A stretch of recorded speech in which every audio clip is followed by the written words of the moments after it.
Gary did this the week before, so there's a TV show called Man Cave. Obviously, they want us promoting it. That's why they're saying to Gary and Artie, look, come on the show. We'll take any room in your house, fix it up any way you want us to. You got to turn the house over to us with our cameras for like 4 days. But it is do-it-yourself television, so they have to take part somehow in helping to build the man cave. Gary said that's a joke. Like for 2 seconds on camera, they have him banging in a nail, and then he just sits around. Then they just take over and do the whole thing? Right. So, what was your story anyway? First of all, I feel the pain of those people who were mad at me and Gary after seeing what they did. It's obnoxiously great. Really? First of all, it's hosted by former football player Tony Saragusa. He won a ring with the Ravens when they beat the Giants. Actually, the first year you guys were in Vegas. And he's sort of from my hometown. He grew up a mile away from me. He's my age. And he's a real funny guy. He'd actually be a good guest. It was easier because I relate to him, and we had fun hanging out together. And he's got a co-host who does everything. The funny thing is Siragusa is real funny, and the co-host, this guy Jason, is really good at hosting, but he also has to physically do the work. Like, in other words... You mean he's the guy who actually hammers in the nails? There's other carpenters. Where does this thing air? I mean, where are we going to see it? It's on the Do-It-Yourself Network. The Do-It-Yourself Network? I didn't even... DIY. As a matter of fact, I kept calling it the DUI Network by mistake. What do you figure the value of this room is that you had put in? Like, you put in a so here's what table. The end result was... Again, they take over your house for a few days, but I had it better than Gary because this was in my brand new shore house. Nothing else is in. No carpet. So they couldn't screw anything up. Exactly. They could just go right through. I put it on the top floor, and I have an elevator in the house. Look at you. Elevator. It is cool, man. In your house? I have an elevator. Look at you. It's basically so it goes from the kitchen to up there so my mother can get, sausage and peppers.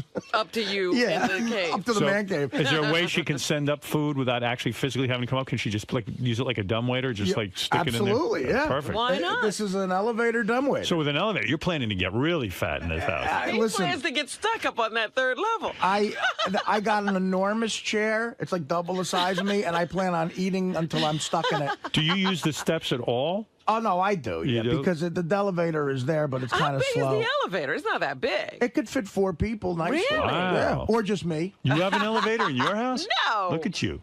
I like to walk the stairs. That wasn't my choice, by the way. The guy But that actually comes in handy because, like, let's say you bring a lot of bags to the house. Right. Or you have to get something big up there. You just throw it in the elevator. Like what? What is he going to get up there? Well, let's say you had a big box of, like... Food. No, you know what I mean. Well, no, it came in handy with these guys. These guys had so big you had a bunch drills of suitcases or something. Absolutely. Yeah. And plus, if Grandma Caprio were still alive, God rest her soul, she couldn't walk that much. Plus, when you get a chick there and you take her up in an elevator, she's going to be out of her fucking mind. Do her in the elevator. Come on, honey. The entire thing is I'm going to be up to my ass in pussy. Right. So I put it all on the top floor of my place, and the top floor is cut in half by the stairway. Right. So there's like 2 halves to it, and then I have a huge terrace that overlooks the bay, and so half of the room, they put an enormous 60-inch flat screen TV. Jeez. With 60? With a beautiful couch that goes around the whole room, white leather couch, a wet bar. Wet bar? Yeah. What do they mean, wet bar? That means it's got a sink in it. Yeah, a sink. You could do everything you need right there. You got an ice maker on that bar? I got an ice maker, and outside I have the whole thing, too. I got an outdoor refrigerator and everything. You have a deck off of this? Yeah, I have a deck off of this, yeah. Off your man cave. Every floor has a deck, so off the man cave I have a deck. You're saying they put a refrigerator on the deck? Yeah. Wow. It could go out, because what they did was, they really took their time when they were preparing for this, and not only did they furnish the room, they gave me the ultimate deck chair and table set. Really? And outside, waterproof, comfortable. Decorated every inch of that upper level. level. What do you mean ultimate? Because it's all outdoor and it's waterproof. Yeah, and it's real sturdy. It's not you don't like have to bring in the shit. cushions? No, and it's not, it's what you don't have to, but you know. You do. Yeah, you don't want them saturated. Who's in charge of bringing in the cushions? The Mexican I get. I don't know. Do you have a Mexican who maintains the place? Yeah, I have. Look at actually. you. Yeah, I'm gonna. You got people. Are there Mexicans on the show? And there's enough of. I could actually have a live-in maid. There's enough room. So in other words, you would say to the living maid, "Hey, look, honey, Yeah. It's your this? job. You see this? This chaise lounge? Right. Or I want you to bring it in. If it starts to rain, you bring in the cushions. Right. Wow. Look, your job is to check the weather. El Takeano, El Cushiono. Yeah. You don't And have when an, it's going to rain-o, you don't have an elevator attendant, do you? Like a guy I who should get works. that. You should get a guy who just lives in the elevator I and have a takes lot you of- up and down. I have a lot of kids who went to high school who aren't as lucky as I am. Right. So maybe they'll I be could get- running the elevator. All right, so cut to the chase. I All right, understand. so I have two halves to it, right? So that was an added bonus. And in the middle of the outdoor chair and table set, right in the middle of this big, beautiful wooden-looking table, they cut out a huge hole and a keg of beer goes in. Oh, my God. A tub for a keg of beer that's Wow. all, you can put all ice in, and it's just nonstop party. So that's part of the bar kind of situation, the beer. Well, it's just, yeah, Right. exactly. It's almost like a centerpiece in the middle of the floor. Right, but it's beer. Right, my centerpiece is beer. It's a good thing you're single, because no chick would put up with that. Well, this is my own, like the house is Right, big enough this to is where the man cave. Believe me, my sister and mother have put their flags in a couple of rooms. you know? Really? Oh, yeah. Believe me. So you built yourself like a fraternity house. I did, sort of. Yeah. When you see this place, I'm telling you, Howard, it came out beautiful. All right. And I'm so happy. So, okay, so now the good thing about this is I sort of have two areas. This one area I just described is where you could sit and actually watch the big game. You know, Right. there's enough room to sit. Beautiful TV. Another thing they do is they worked with Do my... you see yourself inviting guys over to watch the big game with you? All the time. You do? All right. As a matter of fact, this man cave turned into a little bit of a hang for some of my buddies at the Jersey Shore. Siragusa, first of all, doesn't live far from me. Right. So he just took a boat to my house every day. Right. And every day he brings a new gavone. He goes, this guy owns a deli. This guy can get you tires. This, you know, so they all know where I live Oh, now. so they all come over and hang out in the man. So you've actually hung out there, and the guys have come over to watch games. Starting Saturday when we got done with the man cave show, it turned into a hang. Wow. And a poker game. Well, all of a sudden, you're the guy. You know, and I don't mind it. It's so big. like it. You know, like all these disgusting guys I know have But what their happens own when bathroom. it's dinner time? What do you guys do? Do you have some sort of food there? Well, I have an enormous kitchen with a six-person But who cooks up island. the food? Well, we ordered sausage and pepper. There's 2 million Italian restaurants around. Okay, so you can order it. We ordered big trays of sausage and peppers, meatballs, chicken parm, stuffed shells, baked ziti. Everything was there. Oh, my God. Great bread. Now, do you foot the bill for Is there all this anything food? healthy? Well, no, the man cave's paid for all. Okay, all right. So what happens? there's salad, Just Rob. give me an idea. What do you value the decorating? In other words, this is really Right. your pay for being on the show. Absolutely. What would you say the value of that room is? I'm going to say between 80 and 100 grand. Wow. Yep, So absolutely. they put some serious dough into this. And they went put a nuts. whole, like, theater system in Right. and speakers and Well, everything? yeah, it's all wired up. They put like wainscoting all around the outside to make it look good. What's Wayne's got? Wainscoting. Wainscoting. Whatever. Waine's what It's the like fuck is that? it's like basically it goes up half the wall. Look at It's you. like paneling that Finished goes up half the textured wall. paneling, yeah. Wow. Wainscoting. And It's Wainscoting. that's what they had me. Look, first of all, I used to wear a tool belt for work, but when I was much thinner, they had to strap 2 tool belts together to get it around me. And Did you really need a tool belt? well to make it look good. Right. And I just, I was in the way, basically. I just kicking around and yelling. I'm so proud of myself, though. It means I got far in life. There's tools I used to know how to use, I forgot how to use. That's I good. loved it. I Wow, loved that's really cool. So, okay, so that's the other thing they do is they work with my mother and sister.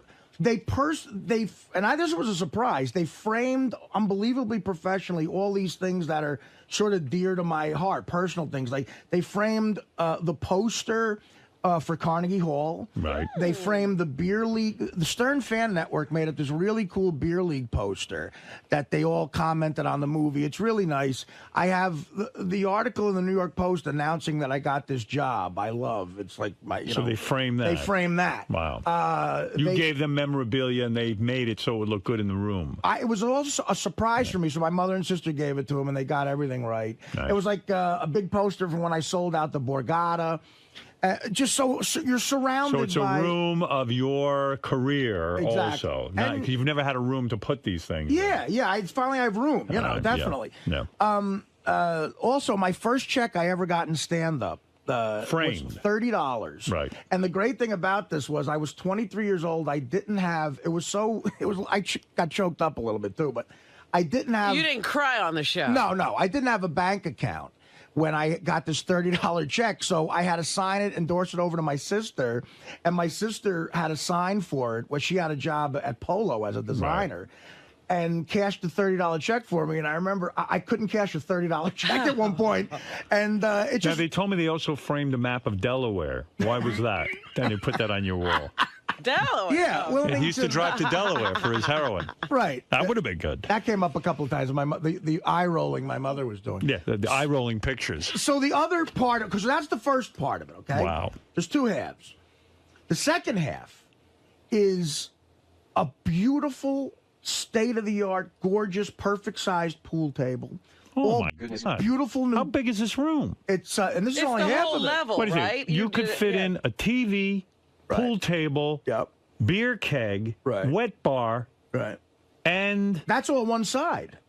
wow. The other side, it's a 7,500 square foot house.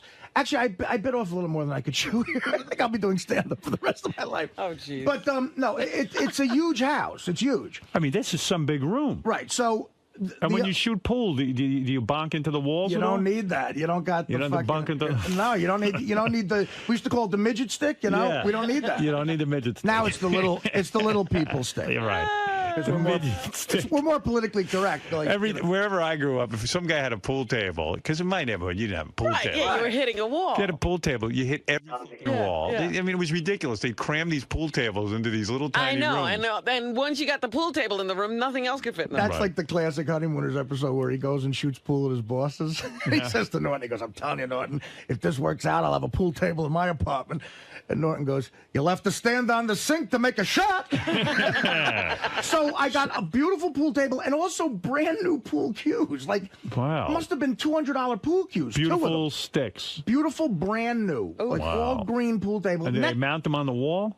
Yeah, they have a wall mount with to hold all the sticks. Another 60-inch flat screen on this side. You So- mean you got two 60-inch? Yeah, so when you're shooting pool, you can Fucking watch television you watch. You can and watch the everything. game. Well, Wow. sports. Beautiful. So now off this room, off the pool table room, Yeah. is a little thing, a little enclave that almost looks like a breakfast nook type of thing. Okay. In there, a 6-person professional Borgata poker table. Oh, my God. The Borgata was nice enough to send up a beautiful poker table.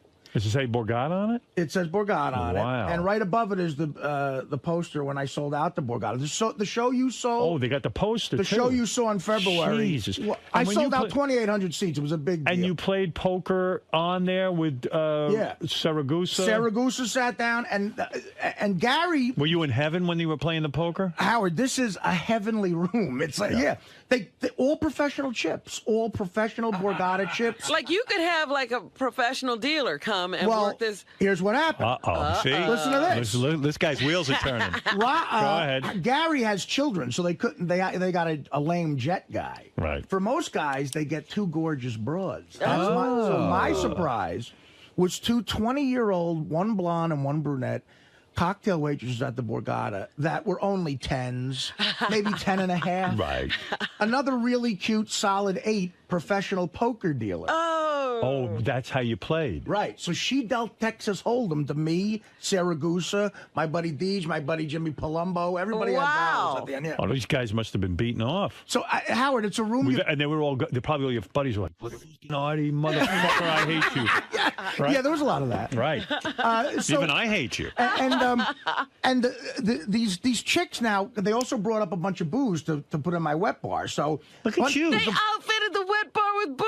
bunch of Jack Daniels with a brand new keg of beer. So the chicks, while we're playing, What did you drink? Did you drink beer? Or Jack. Jack. Jack. You didn't try the keg. Jack on the rocks. You didn't want the keg. Just you because it know, was in your house and it's cool. Yeah, I'm a Jack guy. But How do you fill up the keg now? Do you Yeah, have to I buy a was gonna say, keg? no, What do you you do buy with the kegs keg? filled. You buy these And you little just- kegs. you they dunk sell. it You in. need the. Oh, now I see why you need the You elevator. hook it right in. And Yeah. then you pull that spout thing? Yeah. You can't lug a keg up those stairs. So Saragusa had a beer, Palumbo had a beer, the kid Jason, the co-host, had a beer, and I had my Jack, and the broads kept bringing it to us. Like, Oh, man. So the dealer, who's another cute chick, deals us Texas Hold'em. We had You know what you should have done for goofs? On those big screen TVs? Yeah. You roll in videotape of that hut JD lives in. Oh, his closet. That closet-looking place of his? JD's going to want to throw himself off the balcony. You're going to bring JD over? Are you going to let him see that place? Everybody's invited. So Even JD? Yeah, sure. Not Benji, though. Yeah, Benji, too. Benji, too? We'll have to get the weight limit on the elevator. Me and Benji can't be on the elevator. There's some big boys So working here. here's the creme de la creme, though. Right. This room also had a bunch of Yankee stuff and everything else. The broads are there. It turns into a poker game. And they point to a shelf on the other side of the room. Right. With a little indentation, like something could come out of it. And Saragusa says to me, push this button. I push the button. Out comes a 30-inch monitor, another flat screen, that is a sports ticker. Up to the second scores on every sporting event. This is going to be in the death to you. country. So who the hell is watching this TV show that they can spend $100,000? In other words, who can get a room like this? I think is it like a fantasy? I think because of the conversation we're having now on the air, they gave me a lot more, maybe. Right. But I didn't guarantee them anything. They just figured it would happen. But so all it does is spew out sports scores. Yeah, it's a sports That's going to ticker. be terrible for you. Oh, stop it, Robin! Don't rain on my parade. By the way, JD hasn't had hot water in his apartment for a week.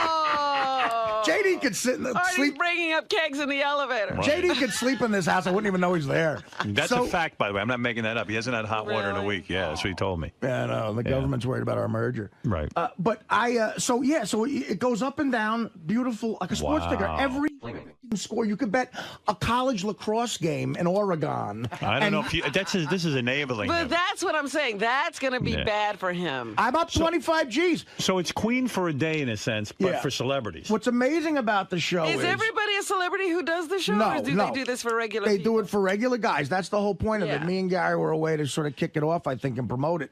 But the amazing part is everything I just said, they also painted and did everything 2 days. Wow. 2 days. How could they do that in 2 days? You know, when your The guys- contractor is telling you they can't get the job done. That's what I thought of. Yeah. That's what I thought of. These motherfuckers, these are guys, no union. Right. They're on a production schedule. They all get paid by the TV show. These motherfuckers made this room in less than 2 days. I knew that's it could be amazing. done. Let me see that. What is that? That's what's going on in my house. This is your house? Yeah. And Artie's right. Artie's totally right. You realize all it takes is money, because if you get 10 guys to work around the clock, things get done. And they're all good at what they do. These are all the kid Jason, who co-hosts the show, is an amazing carpenter. And he works like a dog. Hey, so Gary, who are these little peckerheads playing pool on your pool table? Those are my kids and their friends. I have. You let your kids and friends play on the pool table? Yeah. You know they're going to wreck it. On it? Like on top of No, it? no, they're playing pool. They're playing pool. They're going to wreck it. No, they're not going to wreck it. You know how many times little kids put a hole in the felt because Right, they they scratch it and... So I should not let my kids play pool on the pool table? Are you Don't let 'em fucking down insane? there, man. They're not coming near my table. That's right. Artie's not having those kids That's over. a man cave, Well, that's right. not a boy cave. That's a man cave, baby. Look at Gary's place. Howard, man. Let me see. I Do you see the mural? Do you see the mural behind the bar? Look at this. Wow. Do you see Howard? Do you see what that mural behind the Look bar at is? that. Look at these kids playing on the pool table. I feel like Gary's the president of That's the United States. gorgeous. That's the 1986 Mets, that mural that they nice. put on there. All right. But you know, the premise of the Man Cave show is it's supposed to be my man cave versus Artie's man cave, and I said that's totally unfair, because I have a family and Artie's got hot chicks dealing poker. Right, well, that's why, because Gary has kids. They didn't do the hot chick thing, but I had these two smoking hot chicks. Saragusa pulls up in a fucking No wonder there's so much divorce. Even on TV, they rub it in when you're married. Exactly. Saragusa pulls up. He's got this business, Goose Ribs. Oh yeah. What? Garoose ribs? Goose. His nickname is Goose, Saragusa. Right. So he's got this business. Goose ribs. He's the goose. He makes ribs. The ribs, by the way, are phenomenal. He has these guys who are working for him. A big Winnebago pulls up with his face on it that says Goose Ribs, gooseribs.com or whatever.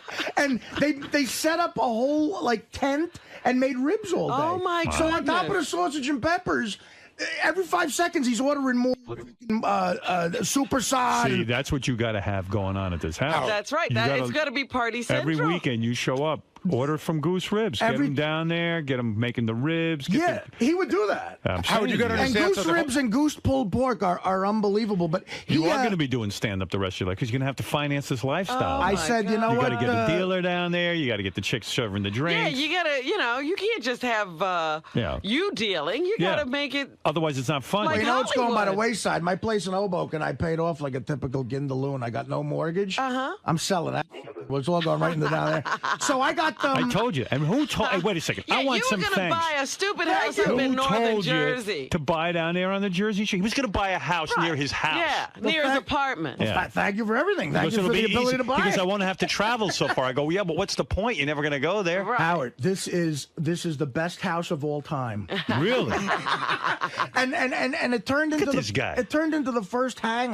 First of all, Look I at got Robin with this 40, 74-degree magazine Yeah, you cover. got to get in there now. Oh, my God. Robin can Robin can bring her boat. Yeah, I can pull up my boat right to his house. Excuse the fun here, but Gary, where's Bobby Duvall? I don't know. Oh, okay. It's cool. He's supposed to call us. But if he doesn't, that's cool, too. Right. I mean, I got stuff to do today. I have an enormous pier Yeah. that goes out. Yeah. And what came with the house is 2 boat lifts that Saragusa was telling me are worth like 70 grand each. Yeah, Wow. boat And lifts are expensive. And 4 wave runner lifts. So what are you going to do with that? Well, He's I'm got to gonna- get toys. I got 2 wave runners coming. I ordered Wave them. runner. You know how to run- You're going to be on a wave runner? he did remember that down- out in Florida. Remember in Tampa for Bubba's Yeah. wedding? And they couldn't get that vest on you. Well, I'll get a bigger vest. First of all, I'm not going to wear a vest. That's for pussies. No. you you have gotta. to. It's a regulation. They'll give you a ticket. Yeah. Yeah, I know how to deal with the cops. All the cops were at my house eating goose ribs. There were, Yeah, by the are way. they the water cops? 50 cops came up to me. They come up to the house and go, You know I'm what a cop you got to and do, as man? such, I'm a The cop. only and thing missing from that is you have to have a chick blowing you during a card game. Yeah, under the table. I Yeah. wish you could have seen how hot these 2 Borgata chicks were. It was a blonde and a brunette. Yeah, but they're not blowing They were you. both. Oh, wouldn't it be funny if Artie had his own cocktail waitress? No. Well, I want to see Artie on his wave runner. Oh, that's He ain't a a wave. TV He's a show. wave maker. That's a TV show. well, I got 2 I ordered already from Yamaha. They're coming. And one is Cocktail waitresses? One is me and Richard Christie were on the one down in Tampa. I got 1 2-person one and 1 1-person one. And then you got only a one. You got to get a 3-4 person. No, Oh, please. that's cool. That's gay. That's Robin, gay. aren't half of your boats gone? Like, do you still? Half. I got all my boats. you I st- have 2 wave runners. You do? I have a jet These boat and I guys. have a boat. I don't have any of this shit. I'm the host of this show. Half my boat's gone. I got my paddle boat. I got my kayaks. I thought one of your boats was gone. Robin has a Navy. First of all, Howard, That's right. I could launch a fleet. She could launch a war. All right. I don't my know. house looks like your house took a shit. I was out of your house. But I know. but I'm telling you, it was a nice big. It's spacious. Wow. This house is going to save my life. It's going to save my life. Well, I'm thinking your house makes my house look like it took a shit. Oh, stop. Every Gavone in Jersey don't stop by. I got to figure out that. But Robin actually gave me a very good tip on how to avoid that.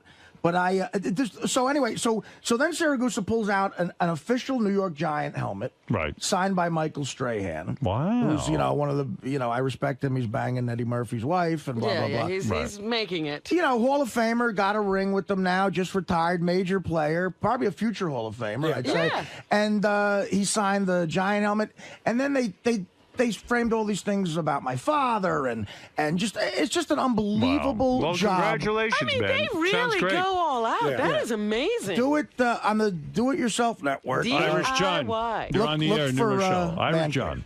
Man Hey, Caves. Artie, what's going on? Congratulations on the new house. Right. Hey, I was wondering if Dana's seen the new house yet. Yeah. Has Dana seen the new Oh, house? that's the one thing that'll make Artie cry. I mean, what is it with you? I thought you were a friend. You're trying to make me feel bad. You No, got I'm to. a friend. I just hope she's eating her heart out. That's You got to show. Eating her heart out. Yeah, you got to show that house. though. No, Dana. Hey, Dana, that could have all been yours. You could have had that Stop whole room it. going.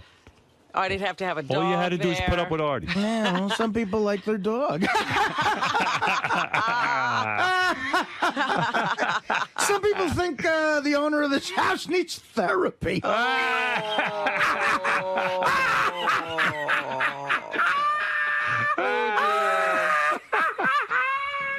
I bet the new guy likes dogs. While you're sweltering in the city all summer. All right. I guess wonder if she still needs Artie in therapy. Yeah. I guess I can't do heroin. Oh, don't do heroin while you're gambling. Sucker. Oh my God. Well, there you go. I love So you, now, Dad. There's a Artie, happy in man. the rest of the house, is there anything in the rest of the house? No, I bet and you're going to want to lose weight now when they get this new house. I do, actually. Yeah, I'm serious. Like now you're an outdoorsman. But everything is built for laziness. The master bedroom the drapes open up, overlooking all the water, and He's built for laziness. I put in a switch so I don't even have to get up. Oh, no, you don't even have to get up and open the So let me curtain. understand. You don't have to open your own curtains. You can just hit a button. No, I don't. I just Switch. Everything's on a switch. And if that breaks down, the Mexican will do it. I'll have to yell to the Mexican. Well, don't yell. Just take the elevator down and get him. Also, the master bathroom is like the size of my apartment, and it's got these beautiful tiles. My mother decorated it with. She was retired, so this was her project. But she did such an amazing job. Beautiful, like tile. You could do a concert in the freaking shower. Wow. It's got all those jets that hit you in the top, like the rainfall type thing, and a huge jacuzzi. You got a steam room in there? Steam room. Steam room? It turns into steam. He's got the steam shower thing I going. mean, you're showering and you're steaming at the same time. Yeah. Look at you, man. Hey, Artie, what'd you do with the Munson Yoo-Hoo shirt that Diana Munson gave you? Did you put that up in there? I have it actually. That's in my apartment in Hoboken. Yeah, you ought to hang that on the wall. Put it out. Yeah, that's an actual shirt Munson wore. Yeah. Yeah, that's right. When you met the Munson family, they gave you that. Go ahead, Ralph. Hey now, Dana Schmana, the Whoas be lining up down there, man. Exactly. Hey, you know, Ralph's already moving. Ralph's probably looking for Right, the Ralph invite. is looking for shrapnel. Ralph knows he's got the invite. I'd like to book the single wave runner, please. Good, take Ralph off my You know what, hands. Ralph? Yeah, let me tell you something. I just don't come into my place and start comparing it to Howard and Sam's though. Well, Howard has this. Sam has another. He can make you feel bad. Right. Ralph, go ahead. Yeah, What were you going to say? You're feeling so good about yourself. Artie, are you going to be one of those, I might get disinvited, but are you going to be one of those fat guys who leaves the shirt on? You know, like, how are you going to deal with this whole thing? Yeah, Well- when you're swimming and stuff and on your wave runner, are you going to take your shirt off? Now you know what? I as I got into my late 30s, I started saying, "Fuck it, I take the shirt off." You do. Do you? But the goal is to lose weight. You know, that's the goal. Because I see a lot of those guys, they get those shirts with the big flowers on them and all that. You know what? You ought to get one of those T-shirts where they paint abs on it, Like a painted tuxedo shit. Right. Would it be wrong to wear your Thurman Munson shirt on the wave runner? Yes, that's wrong. bad luck. I don't know. Oddly enough, I didn't pick out one place for like a treadmill. So I can't believe you No went with gym? the little wave runners. I could put a gym in there, but I you mean, mean it was either the man cave room? You could have made that room into a gym, but you Yeah, can't. right. There could have been a little part of it that could have been a gym. it's not the freaking cave. Oh. All right. All right, Ralph. Thank you. Artie, No treadmill in the man congratulations. That's a cave. wonderful story. I'm very happy for you. Now that you have the ultimate party house, what kind of crazy shit do you think is going to go down there? Dude, it's we're talking fucking minority PC. We're talking living from Peru. We're talking fucking champagne bottles to chug and shove up twats. When's the party? Every day, buddy. Every fucking day. Is the talk of the town. He is the toast of the town. The toast. They're toasting him already. The burnt toast. He was on the Joe Buck HBO premiere talk show, the first talk show in Joe Buck's. Joe Buck's 2 Live. Joe Buck. He Joe Buck was, Live. right?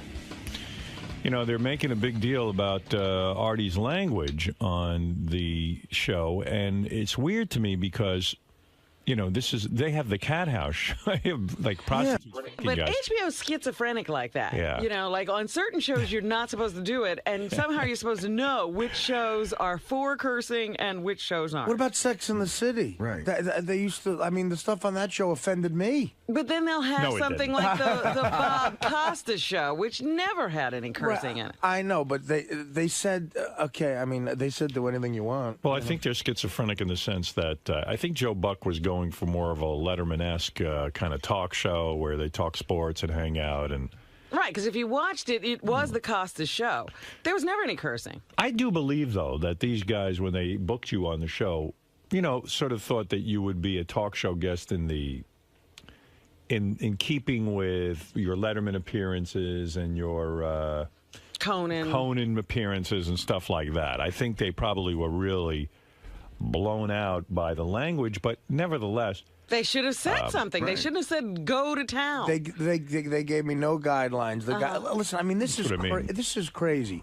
I did an interview with the New York Times yesterday. Like, I mean, About this? Yeah. well, it's a big story in the sense that you went on, and HBO is now upset with you. Right. Oh dear. And in fact, I was reading the paper today. They've blacklisted Artie from HBO Sports, which I don't think. Well, geez, Artie, I'm sorry for you. I don't know how that would affect your career, but maybe it would. I don't know. Look, me blacklisted from anything could affect my career, sure. Oh, no, the HBO Sports Department's a major plank. Here's the article. HBO wipes hands of Artie.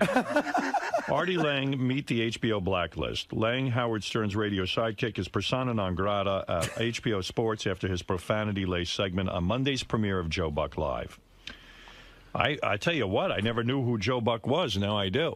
Yeah, I mean, there's something good that came out of this. Sure. He can do, he can go do as many Howard Stern shows as he likes, but he will no longer appear on HBO Sports or Joe Buck Live, HBO Sports President Ross Greenberg told the Post yesterday. Wow. Well, that's the greatest news ever. I can do as many Howard Stern shows as I want. How does Ross know that you can do as many shows as you want? When did he get to get permission to do this show? He's executive producing this show. He's the president of Hollywood. Howard, if that's true, and you make that decision, I couldn't be happier about.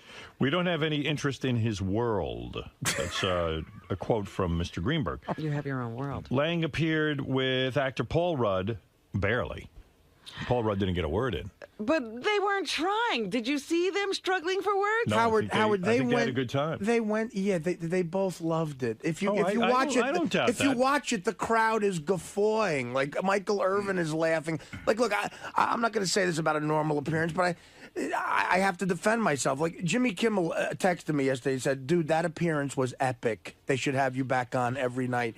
Like, you should be his sidekick. Somebody said to me there should be the Artie and Joe Buck show. Yeah, I mean, so Ross Greenberg has, I mention him a lot in this New York Times. I don't know if the New York Times thing ran at all, but he sounds like a moron. He gave me no guidelines, and he knows what I do. He read my book. He saw my stand-up. Can someone explain to him why I wouldn't do what I did on Letterman? It's CBS, it's Letterman, and quite frankly, I have a lot more respect comedically for David Letterman than I do Joe Buck. Lange, discussing his appearance on yesterday's Howard Stern show, said Greenberg told him to go nuts if the discussion flagged. So go fuck yourself. I don't care how important you are in the business, Lange said to Greenberg. That's regrettable, Greenberg fired back. I said to him prior to the show that we need your energy if things get boring. He misconstrued that. I didn't mean that we needed this, which was a far cry from energetic. It was a mean-spirited, vitriolic diatribe with guttural language. Howard, take away the first thing I said, okay? Right. And which was just a crazy joke that is the first time the audience reacted to anything, okay? Right. And the kid Jason next to me started whooping it up afterwards. Whoa, and the place went nuts. Then after that, it really was just me and Joe ribbing each other.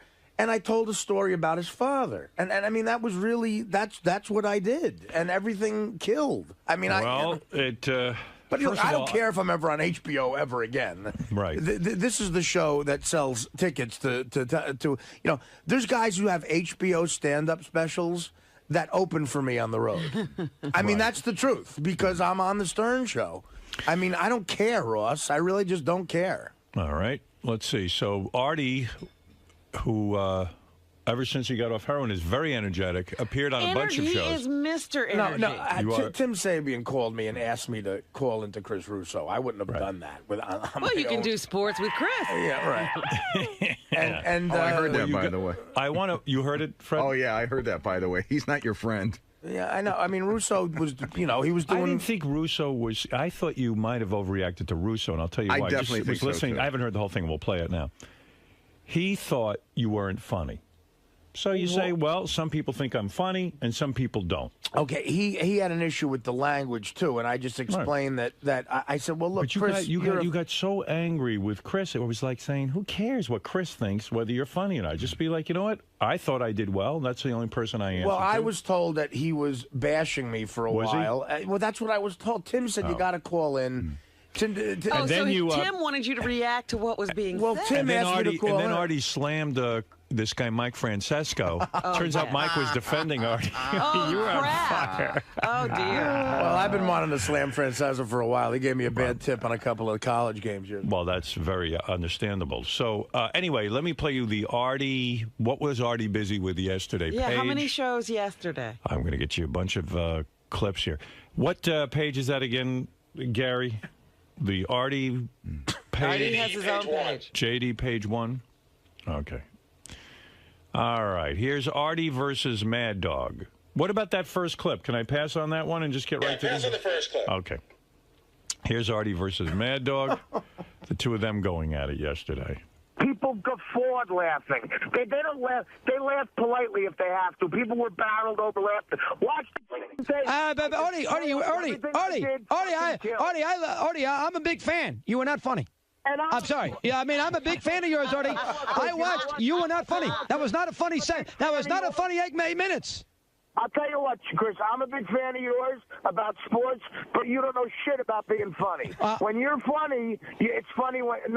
Artie, I'm not trying to be funny. You tried to be funny, and you weren't funny. Exactly. I was trying to be funny, and I was funny. Howard Stern thought I was funny. We all know. Whoa. I got texts from people I barely know.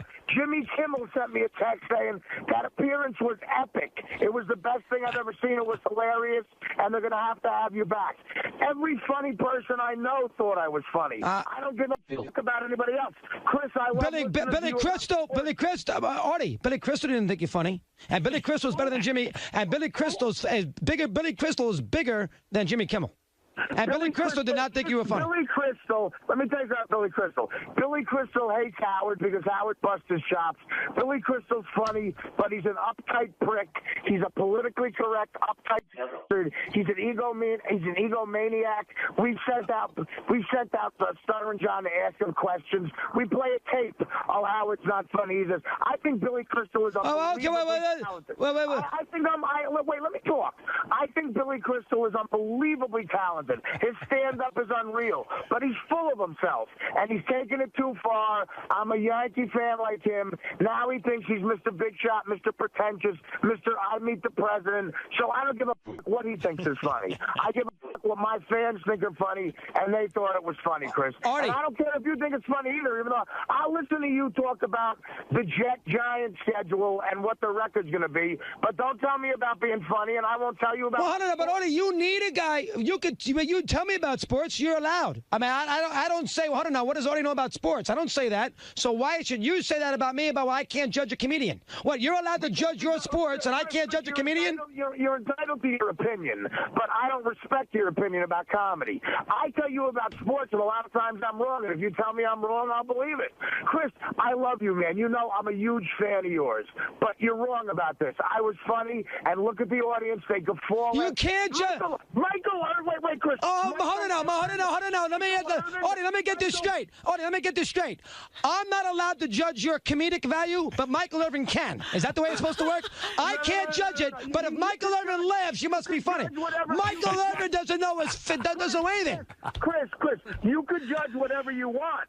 And Michael Irvin to judge whatever you want. I don't give a fuck about it either way. I'm just saying one's right and one. Well, hold on. You brought up Michael Irvin 4 times and he thought it was funny. Well, why should Michael Irvin be able to judge it? I can't. That doesn't work. Michael Irvin's not a comedian. Well, why can he's a football player. A retired one at that. He's got no credibility with comedy. Chris, you're gonna let me talk? Or yes, go ahead. You got to answer the question, though. Because, Chris, I met Michael Irvin, and quite frankly, he's funnier than you are. That's how it is. You're funny, and you don't... Michael Irvin can't get a job in the media business. ESPN fired Michael Irvin. Nobody wants Michael Irvin on. You're making Michael Irvin's a big talent in the broadcasting field? Why the fuck was he on? Because he's a Hall of Fame wide receiver, Artie. You think he's on because he's funny? And I'm on Joe Buck Live because I'm on a Hall of Fame radio show. How'd that sound, motherfucker? Well, that's different, Artie. We're not talking about... Forget Stern.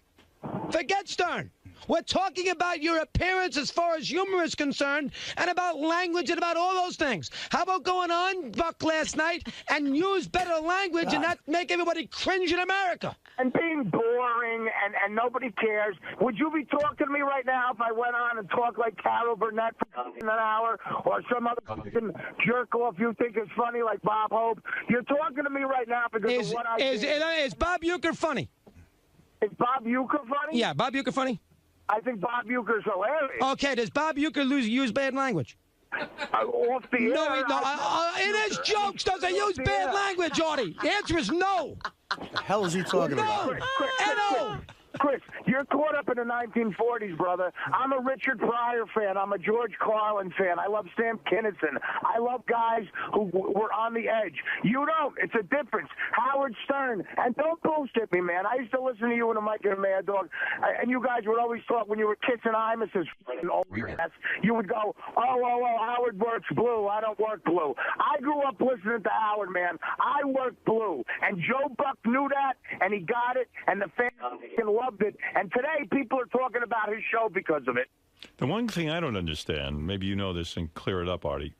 When did Billy Crystal comment on Artie's appearance? I don't know. Never. Russo seems to be aware of something no one else. Maybe they had a personal conversation. Are they close, Billy Crystal and Mad Dog? I have no idea. Howard. That is so funny. Howard, listen. I got more, by the way. I know, but listen, I am a fan of Russo because he's real. He's really a geek. Like, I mentioned Norm Macdonald to him, and he said, the guy on Cheers, Norm. No. You know what I mean? So he doesn't know anything about outside of sports or modern day stuff. It wasn't his cup of tea. Right, exactly. But he was yelling at me too, Howard. I mean, I was yelling back. Michael Irvin thought it was funny. He did. That funny. was fun. Chris is a funny guy. He is funny. When he starts yelling, he's just funny. I love when two guys argue over whether they were funny or not. It's the best. I mean, I've gotten caught up in that crap. Was the best. He's a football player. Yeah. Well, listen, I mean, exactly. Well, whoever's in the audience, when you're a comic, you're just happy anyone's laughing, man, you know. It seems like you're getting caught up lately in a lot of fights with people, a lot of agitation. I'm worried about you, honestly. Honestly, Howard, I'm fine. I really am. But people are fucking with me. But I don't know. You think everyone's fucking with you? No. I'm fine, Howard. You are? And I'm in therapy, and it's starting to work. It's working? Did Howard, you talk to your therapist about this? I have a shrink session today. And, good. Oh, good. How long? I love the guy. He's finally back from his honeymoon. How many hours is the session today? It's going to be about an hour and a half because I have a book signing tonight, so I have to calm down. Right. But I have so much anger in me. I do. I have anger in me, really do. and I'm working on it. Okay. What is it, Fred? I have a couple of thoughts. Book a triple session, number one. You got it, Fred. And number two, I heard that exchange yesterday, and in my opinion, Russo has no credibility whatsoever to judge who's funny and who is not. No, you're missing the point. But it's his opinion on He's commenting on what he thought was funny. But the difference in the argument, too, is he's commenting directly on what Artie does for a living as opposed to what's funny, and Artie's not commenting on what he does. What if Artie would have come out? He does. Artie says I don't say he does a Artie bad says job. he's a fan. I don't say he does, but what if he called in and says, I don't think you're doing a particularly He says good show he likes today. Artie. He's a fan, but he didn't think this performance was his best. I think that's a nice little cop-out when people want to say something shitty about you. They preamble it with, I agree. You know, I'm a fan, but... He sounds like that guy, Mark Krisky. Look, Howard, I he was gave his opinion. Right. Quite frankly, who cares what Mad Dog's opinion I agree with is? it. But Artie did his thing. I just want to say one thing. Also, his opinion is colored because his favorite comedian is Carol O'Connor. Yeah. And that's not even a joke. Well, I mean, you know, Carol O'Connor is a great actor, but exactly, he doesn't know what he's talking about. Second point, I listened long after Artie had his meltdown on the air, and he admitted, I believe he admitted he didn't even see it. Oh, so then how can he comment? But you know what? That's the beauty of He Chris. did not see the show. Mad Dog didn't see the. Did he watch the performance on YouTube or something? No, he either watched it on YouTube or he heard the tapes. Or Billy Crystal called him. He did not see the show. Billy Crystal called him from the movie Chris, set. I'll apologize ahead of time, but I believe it was about maybe a half hour, an hour afterwards you admitted you didn't see the show. I just like that Billy Crystal is discussing this with Mad Dog. It would have been nice if Billy Crystal could have said it in his own words. Hey, Howard. Yes. First of all, before a Springsteen concert, I went on Mad Dog's show a couple weeks ago. Right. And what I did on the Joe Buck show compared to what I did on Chris Russo's show looked like Romper Room. I mean, and he hugged me afterwards and said, that was great. I loved it. I mean, this is satellite radio. I am a dirty comedian. I admit that. I'm not as smart as Jerry Seinfeld, I guess. I'm not as smart as... But when you go on, let's say, Letterman or Conan, you do not work dirty. You're able to do both. I can do both, That's right. But on HBO, I figured, what the hell? Let it loose, man. Right. Why not? All right, here's Artie versus Mad Dog round 2. Oh, boy. Artie, can we calm down with the language on that kind of show? Can we do that? Listen, it's HBO, Chris. I will never listen to you with comedy advice, okay, buddy? You pick up my DVD, I curse like crazy. It's rated NC-17. But I know when I buy your video. Artie, I know when I buy. I'm not going to your fucking kid's 8th birthday party. Well, what am I supposed to do? Turn off HBO? I know if I buy your video, I know what I'm getting. I know when I sit there and buy your book, I know what I'm getting. It's HBO. Artie Lange's on HBO. What do you think? You're going to hear me do a psalm from the Bible? You got to be. Are you that stupid? You can't calm down. Artie, you can't calm down. Artie, you can't calm down a little bit? You can't calm down a little bit right now either? I'm fine. You can't calm down a little bit, Artie? You're not fine. You're not fine. You know what, Chris? No, I like to go over the line. I like to shock. I like to be funny. I like creating uncomfortable shit. And I love conversations like this. This sells books, man. I'm a businessman, too. My book went through the... I'm #1 on the Google Trends today. I don't give a shit about shit that much, except I want to be funny in my own way. I'm not censoring myself for anybody. This is like Lenny Bruce, man. Lenny Bruce got arrested, so I'm allowed to curse on HBO, and I'm going to fucking honor that. Howard Stern went through hell to be able to get me to... Howard Stern got FCC fines. Howard Stern's the reason you're allowed to talk like this on the radio right now, and I'm going to honor that. I'm not using bad language, Artie. Artie, listen, I love Howard. I don't use bad language during a talk show. You love Howard. There was this going on a few years ago with you and your fucking... Oh, we got to leave Mike alone, Artie. Please, that's not fair. Don't get on Mike. It's not his fault. Mike is giving me shit. I saw Mike once at a Knick game. I couldn't believe they didn't sell him 3 seats. His ass was so fucking... Oh, Artie, come on. That's not... Don't pick on Mike. What did Mike do? Mike didn't do anything to you. I'm not picking on Mike, but he's picking on me, so I'm hitting... Well, when is he picking on... Artie. Chris, let me tell you something. I'm from the streets. You hit me, I'm hitting you back. When did Mike pick... In 20 years that I was with Mike, he never mentioned you once. When did Mike pick on you? I got a bunch of phone calls saying Francesca's trashing you, so guess what? When did you... Artie, did you hear it yourself, or are you going by what your friend told you? Oh, right. I'm sure my friend would call me up. Well, I mean, people like to cause... Artie, people like to cause dissension. Yes, friends will call up. Yes, friends will say... People say things to get a reaction. That's what people do.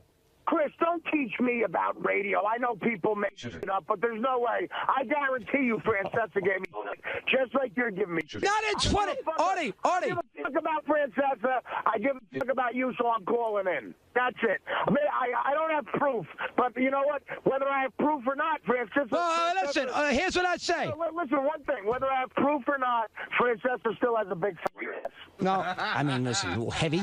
I'll buy that, but 19 years, and I worked with Mike for 19 years. He never said a word about... He never... I know. That's not what I'm talking about. For the last 8 months, if he said something, I don't know that. He didn't say a word about me because I'm not famous enough. But today I made news in the world, so he said something. So I'm... Oh, I said something. So now you didn't tell me that. You said something today? You said something? Yeah, I just tried to, but you keep screaming like a crazy person, like Bruce just started playing Prove It All Night. I mean, shut the fuck up and listen. Francesca trashed me today, so I'm trashing him back. I didn't realize. Well, you didn't say. I didn't hear you say. Nobody heard you say today. I thought you meant over the years. Because you're screaming too loud like a fucking broad. Calm down. So then Artie was done and then called Bad Dog back to apologize to Francesca. First of all, I don't know what happened because 40 people told me Francesca trashed me, and then a caller called up and said that he didn't. So no, I don't know what happened exactly. So here's Artie apologizing. Calling back with an apology. By the way, Howard, yeah. That was the most ridiculous conversation I've ever heard. Crazy. It was Artie, nuts. go ahead. Chris, I'm sorry. Listen, the guy who just called up and said Francesca actually thought I made the show good. Now I feel bad because I made the mistake of listening to a friend. I apologize to Francesca. I don't know the guy, but I'll tell you what, he's right. It was a bore fest. It was a snooze fest. And maybe I thought I had to hit a home run instead of a double to right. So maybe I turned it up a notch. And again, this is where people are wrong. I didn't call Buck a cocksucker. That's not what I did. I would never do that. I made a joke about a website. I would never call him a cocksucker, all right? It's a difference of opinion. I'm sorry to Francesca, but Francesca's right, Chris. It was a bore fest until I started talking.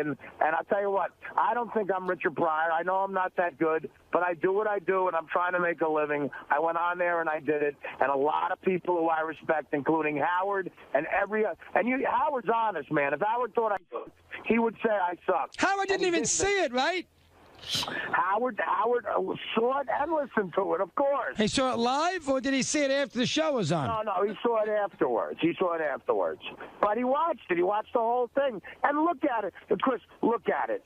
Buck is laughing when I'm doing his father. They cut to the audience. They're not laughing in a fake way. Michael Irvin's now. Both of the kids next to me are laughing, Chris. I know you don't like it, but look, we have a difference in opinion. I apologize to Mike. I did what I had to do. I'm trying to make a living here, brother. I'm trying to avoid becoming a longshoreman again. And I tell you what, I'll keep doing it if it sells books, but not just because of that, because it's true to whatever. You want to call me an artist? I don't think I am, but I'm true to this the way Richard Pryor was true to his honest comedy. I will always do this, and I'll always listen to you, Russo. I won't bother you again. I love you. I'm going to keep listening. Thanks for taking my call. Artie feels bad now. Artie was feeling bad, and is it true Mike Francesco really had to buy 3 seats at the stadium? Well, it's expensive, too. Right. $2,000 a seat. Well, there you go. I mean, you must be a little bit worn out, huh? I am, Howard. You're yelling and screaming and I carrying feel on. a fraction of what it must be like to be you when you get a lightning rod of stuff. Like Well, it's like, I mean, but the New York Times called me. I mean, there's a war on. You're like Crazy Alice. You're yelling and screaming on all these radio shows. Well, I mean, again, I would never. Has he become Crazy Artie? Crazy Artie. Shut the fuck up, Crazy Artie, motherfucker. Fuck you, motherfucker, Chris. Sucker, Chris. You ain't no Italian. You ain't no Italian. Fuck you, half Fred. You suck dick, don't you? You suck dick, don't you? I read a Dutch cocksucker. Listen, Howard, I wouldn't have This is called. what, I wouldn't have called if Tim asked me to call. What I thought was really wild was that HBO now, on their website, bleeped the entire thing. Like They have bleeps in it? They're uptight about the language that was used. I guess their sports area is where they don't curse. I guess. I don't know. Well, I think they want to be, they're a little schizophrenic, as you said. They want to be a bunch of different things, HBO Sports and HBO Regular, and, they're the dirty channel. Here's the crazy thing, Howard, and I've said this before on the air. I am such a fan of HBO Sports. Their documentaries, Thrill in Manila, like they are. Liv Schreiber does all of the narration. They did a thing about the Oakland A's and the Raiders in the '70s. It's one of my favorite things ever. I own it. I love HBO Sports. I love Bob Costas. They don't love you. But they don't love me. So there's a lot of people I love who don't love me, by the way. Right. But anyway, let me just say, and I told this to the New York Times last night. Here's exactly what Ross Greenberg said to me, okay? And I'll tell you what Joe Buck said to me, too. And there's witnesses to this. He said it in front of a few people. And he's not going to like this, and I don't agree with this, but this is what he said.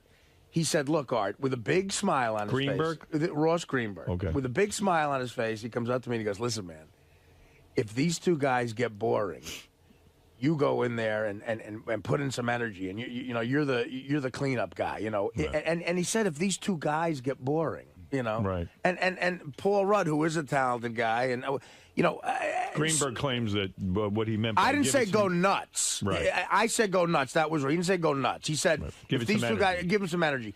Now Joe Buck in the green room in front of a bunch of people said to me, "Listen, give it to me, man. Let me have it." Oh, yeah? Yeah. He said, let me have it, man. That's what this is Like about. roast him, kind of. Yeah, well, no, he just said, let me have it. I don't know what I mean. And so if you say that to me on HBO, what does he think's going to happen? I don't know. I guess you're right. The first thing was a little strong, but then I I told a touching story about how much I loved his All father. right. Well, listen, you... Everybody forgot that, Artie. I know. That's right, Art. I was reading a guy named Tommy Craig's column in I think this is from Miami, but I don't know. I don't know where he writes a column, and he said that he thought that Joe Buck's phony outrage over Joe Buck's show is ridiculous, that having Artie on He invited Artie. He invited Artie. Artie was wild, and that's what they could have expected. And Joe Buck now distancing himself from his own show is sort of a wild thing in itself, that this is your show, and you kind of wanted this, and now you're conveniently saying you didn't want it. HBO took Artie's appearance off of YouTube, and they had it removed. YouTube? Yeah, off of YouTube because they had it removed. I didn't hear the rest of these, though. There's a couple other shows, I guess, that commented on Artie. This is the Dan Patrick radio show from here at Sirius, I guess. Well, I guess that, Gary's happy because they stopped talking about the pitch. Yeah. Well, at least I did something manly. No, I was offensive. Before we dive into Brett Favre's appearance last night on the Joe Buck show, the Joe Buck / Artie Lange show on HBO. It's a good show. The Favre, and then the nice piece on David Wright, and then that great segment with Paul Rudd, who's hysterical, and Artie Lange, and some guy. Paul Rudd wasn't hysterical. Well, he only had 2 words. Paul Rudd was there? Yeah, I think no he idea. said, "Hi, Joe," and that was it. There was a hijacking last night. Yes, it was. Brutal. Yes, it was. Brutal but transfixing TV. I was not turning the channel. There's no doubt about that, but I've never felt more uncomfortable or sorry for a host in my entire life. Oh.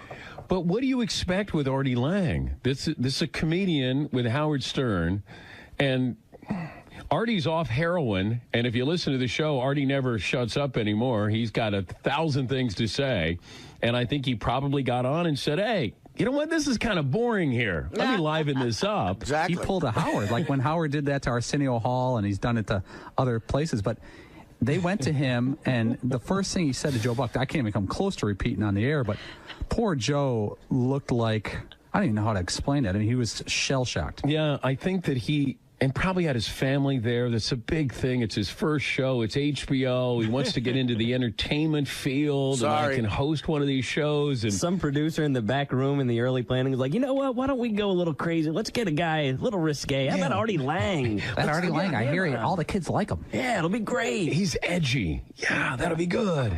But I think what he made the mistake of maybe waking Artie up a little bit. And he started to give him a little bit of grief.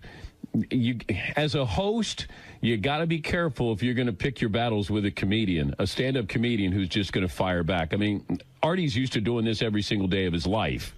And I think that's where Joe found out, especially the websites that Joe apparently goes. Joe's 10 and 15-year-old sons, by the way, were in the audience. Oh, dear. Yeah. I wasn't told that. Oh, dear. Why would that have mattered? Well, you know what? You know Maybe. what? They're a little less innocent today. Artie Lange, you would have thought that he went on kicking and screaming, like he didn't want to go on the show. That's the feeling I got. It's like, I don't want to be here. And I'm just going to start taking shots. I'm bored. I'm going to start taking shots. And the funniest part was he just says some really off-color stuff for about 2 minutes. And he goes, but, you know, Joe, I love your father. He's a great broadcaster, one of the best, old-school guy, didn't take any BS. And starts complimenting his father, but still throwing in swear words as he's complimenting him. I thought it was Joey Buttafuoco when I first tuned in. I did. I saw Artie. I went... Is that, it's Artie. I thought it was Joey Buttafuoco there. Hey, Marie, you're on the air in El Paso. Hi, Howard. Hi. I love you. Love you. I just wanted to say, Artie, you know, because I was a big Jackie fan, and so Artie's kind of humor, it's always been something that I don't really get or I don't really understand, but it's always kind of been like he's not really himself, and I think it was the drugs. And I've been in rehab. I've just been out of rehab for like a month. And I know exactly what he's going through because, like, I'm now myself, you know, like being a bitch and, like, shouting at people. And you know what I mean? You're being yourself, Artie. And that's what I really, really appreciate about your humor now, is that you're being honest. And that's what makes it really funny. Okay. No, I guess. she likes you. That was a weird turn, but thank you, sweetie. She back into it. I wonder how many times HBO will rerun this disgraceful episode. Right. I don't know. It sounds like you know, they're bleeping it, but it is on their website. It's still there. I know it's bleeped somewhere. Some people write me letters now about this whole thing, and can I say something? I'm trying to understand it, and I think somewhere it's bleeped, and YouTube took it off.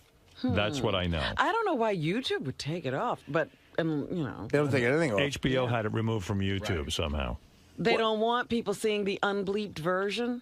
Yeah. One other thing about my intent, I was excited to be invited to that. That's a big deal for me. And a live HBO. It is for an HBO. I mean, I got a book out. It's an HBO show. Brett Favre and Michael Irvin are Hall of Fame guys, or Favre will be.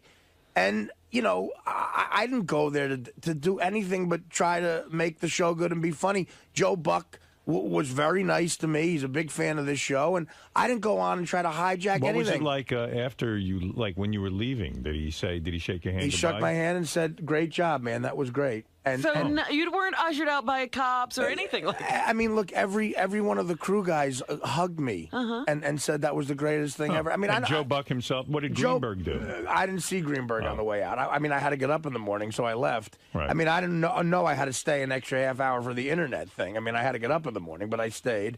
And again, I would never say this except to defend myself, but if you got Paul Rudd and Jason on the phone. The two guys. They thought it was funny. Who were with me. Yes. Paul looked at me and said, "Do you realize how amazing what you just did was?" Well, maybe we'll try to get this all going. We'll try to call Paul Rudd. I believe Artie. I don't think I need to call Paul Rudd. You don't? I believe I him. would like to hear everybody's take on this. You need to hear it all. Marianne, why don't we have everyone in the world call it? Marianne from Brooklyn, you're on the air. Artie, don't you have anything better to do than call a lame radio show? What do you mean? He's promoting a book. He's calling Mike and all these shows. Like No, he called Mad Dog because Tim Mad Dog to promote his book. Tim asked him to do it. Oh, but Howard, Yes. can I ask you something? Do you think that Artie using your name like Howard said it throughout this whole thing, are you upset about that, or it doesn't really matter to you? No, Artie works with me, and he's quoting things that I said. I said I thought it was funny. No, I'm talking about on the shows. Like he says, Artie's my boss, and Howard's my boss, and I'm only going to listen to Howard, and I only listen to the great Howard. You know, that's what he keeps saying, almost like you're his father figure, and he's got to put it out there like you have to protect him. No, I think it's a way of him saying that he works with me and respects my opinion. Well, that's nice. I have to say one more thing. It's not such a big deal, Artie. Life goes on, you know what? And you should just, like, chill out because you're trying to be in, rehab and stuff. So everybody does have a life, so we should all move on. Love you, Howard. All right, Marianne. I am chill. I'm very calm. This is. I read a lot in the internet and stuff, and it seems like that man you're talking about, he said that he really wanted to kick you off, but because he promoted it so much, he wasn't going to do that, and that you were supposed to give energy and not that kind of raunchy, crazy behavior, because I think the reason... All right, very interesting. David, go ahead. You're on in Toronto. I just want to tell Artie, he's like a road that's been paved twice. Retard. You are less Italian than you are funny. I think you should concentrate on that. And the title of your new book, if you understand Italian, should be Chop Book. It means fat little. Well, not an Artie fan. I don't understand what he sounds more said. like. I think this is Mr. Greenberg on the phone. He did a great joke. You hear him? A paved road, retard. Yeah, no, I just, that was a good one. That's funny, man. Can I use that one? Howard's my boss. Yeah, you right. can use that one. Thanks, You buddy. can use that one, and maybe you'll get a laugh. Right. I never get laughs. People laugh because they're I never get laughs. Doesn't mean you're funny. Oh, okay. What would mean you're funny? People not laughing? No, it would mean people laughing because you said something that was actually humorous, not belligerent. Oh, people laugh out of. Yeah, being that's the uncomfortable a lot of your detractors are saying you've become very angry and belligerent. Oh, okay. That you used to be sweet Artie, and now you're vicious Artie. Okay, well, I thought that the Joe Buck thing was entertaining. Now, I don't know. I don't even believe everyone's carrying on like this. I can't believe it was either. Very controversial. We had no idea that they would be debating this all over everybody's ear. Listen, if I was on there with Barack Obama, I would not have said what I said. Okay? You said it was a setting where you felt comfortable enough to do your thing. Exactly. All right. I'm sorry, guys. Now, were you excited by all this, or were you upset by it? What happened yesterday in your life? Were you turned on by all of the attention, or were you turned off to this? I have to admit, Howard, I was turned on by it. You liked it. You liked all the attention. It's exciting. I mean, did Team Lange come together and say this was a good thing? I haven't met Team Lange. Did you discuss this with your agent? Did you discuss it They with all your... think it's great. They yeah, like that's it. what I was talking about. Because, That's Team Lange. because the book apparently doing well. Went through the roof. So that's what you want. Yeah. The So book, you got what you needed. Well, I mean, it's publicity. Right. And so you weren't having any sort of second thoughts about it, doubts? No. You feel good about your appearance there, and Howard, listen, all I can go by is I've done a lot of talk shows, okay? Right. And I've done 1,000 of these shows and whatever, and I've done a lot of things in front of an audience. I thought it was great. Right. So that's all you have to worry about. And I've been on yourself? and I've been on before, and I've thought I've been bad too. Why defend yourself? That's what you've got to do in therapy. You got to say, listen, I thought it was great. That's what I did. I stand by it. Well, that's it. People are. Don't get affected by everyone's opinion. I'm not affected by it. Good. Really, I'm sort of just sitting here and people are coming to me. People called me. Tim called me and asked me to call Russo. I look, and everyone gets into this business because you want attention, and of course I was turned on by it. I was glad to hear you say you were a narcissist. I think your numbers would be higher this week than mine. I'm a narcissist. He might be higher than you. Yeah, you might be a little above a 34 right. Right. Robin, look, anyone who gets into comedy, think about what a comedian says to the rest of the world. Look, guys, I don't only think I'm interesting and funny. I think people will pay to fucking hear me. I mean, of course I'm a narcissist. But I was going to ask you something. You would never go to your therapist to evaluate a performance, would you? No, I wouldn't. But I might go to my therapist to understand why I'd care so much. Right. I see. Okay.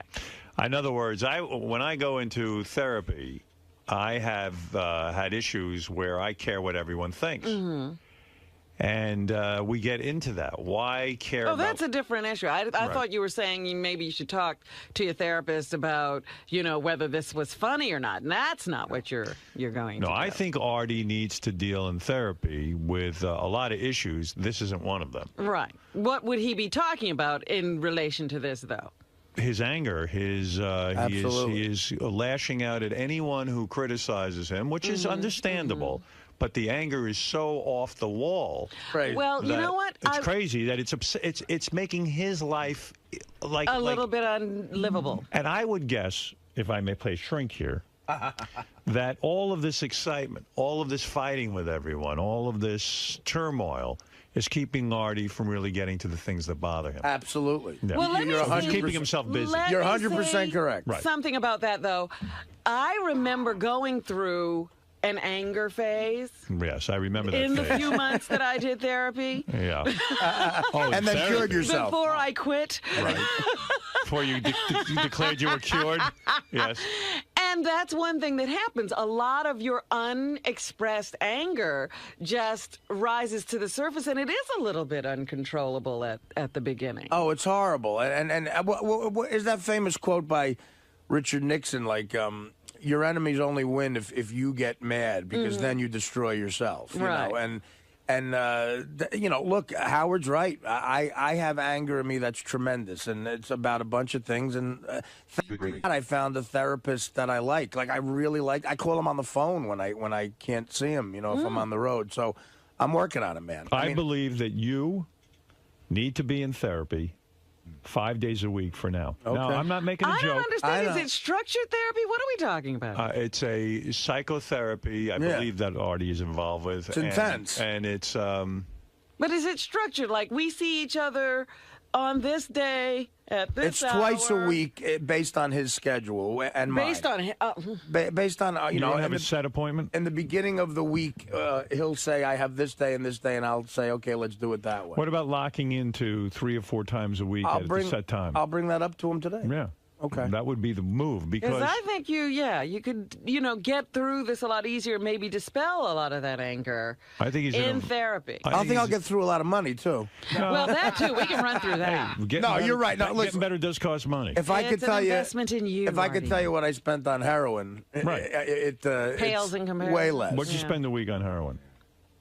Would you say? I mean, there's no exact number, I'm sure. A week? When you're really right at your worst. At my worst? Yeah. Well, I read once that that Yoko Ono and John Lennon in the 70s were spending $5,000 a week on heroin. In the 70s. That was the 70s. Yeah, and I think, but you see, here's the thing. I was having it delivered because I was afraid to be seen going. So there's a surcharge? Well, absolutely. It's like McDonald's. If they could deliver it to your house, they have to charge you something. And these these were guys that I would overpay because I was afraid. I don't want them mad at all. You know.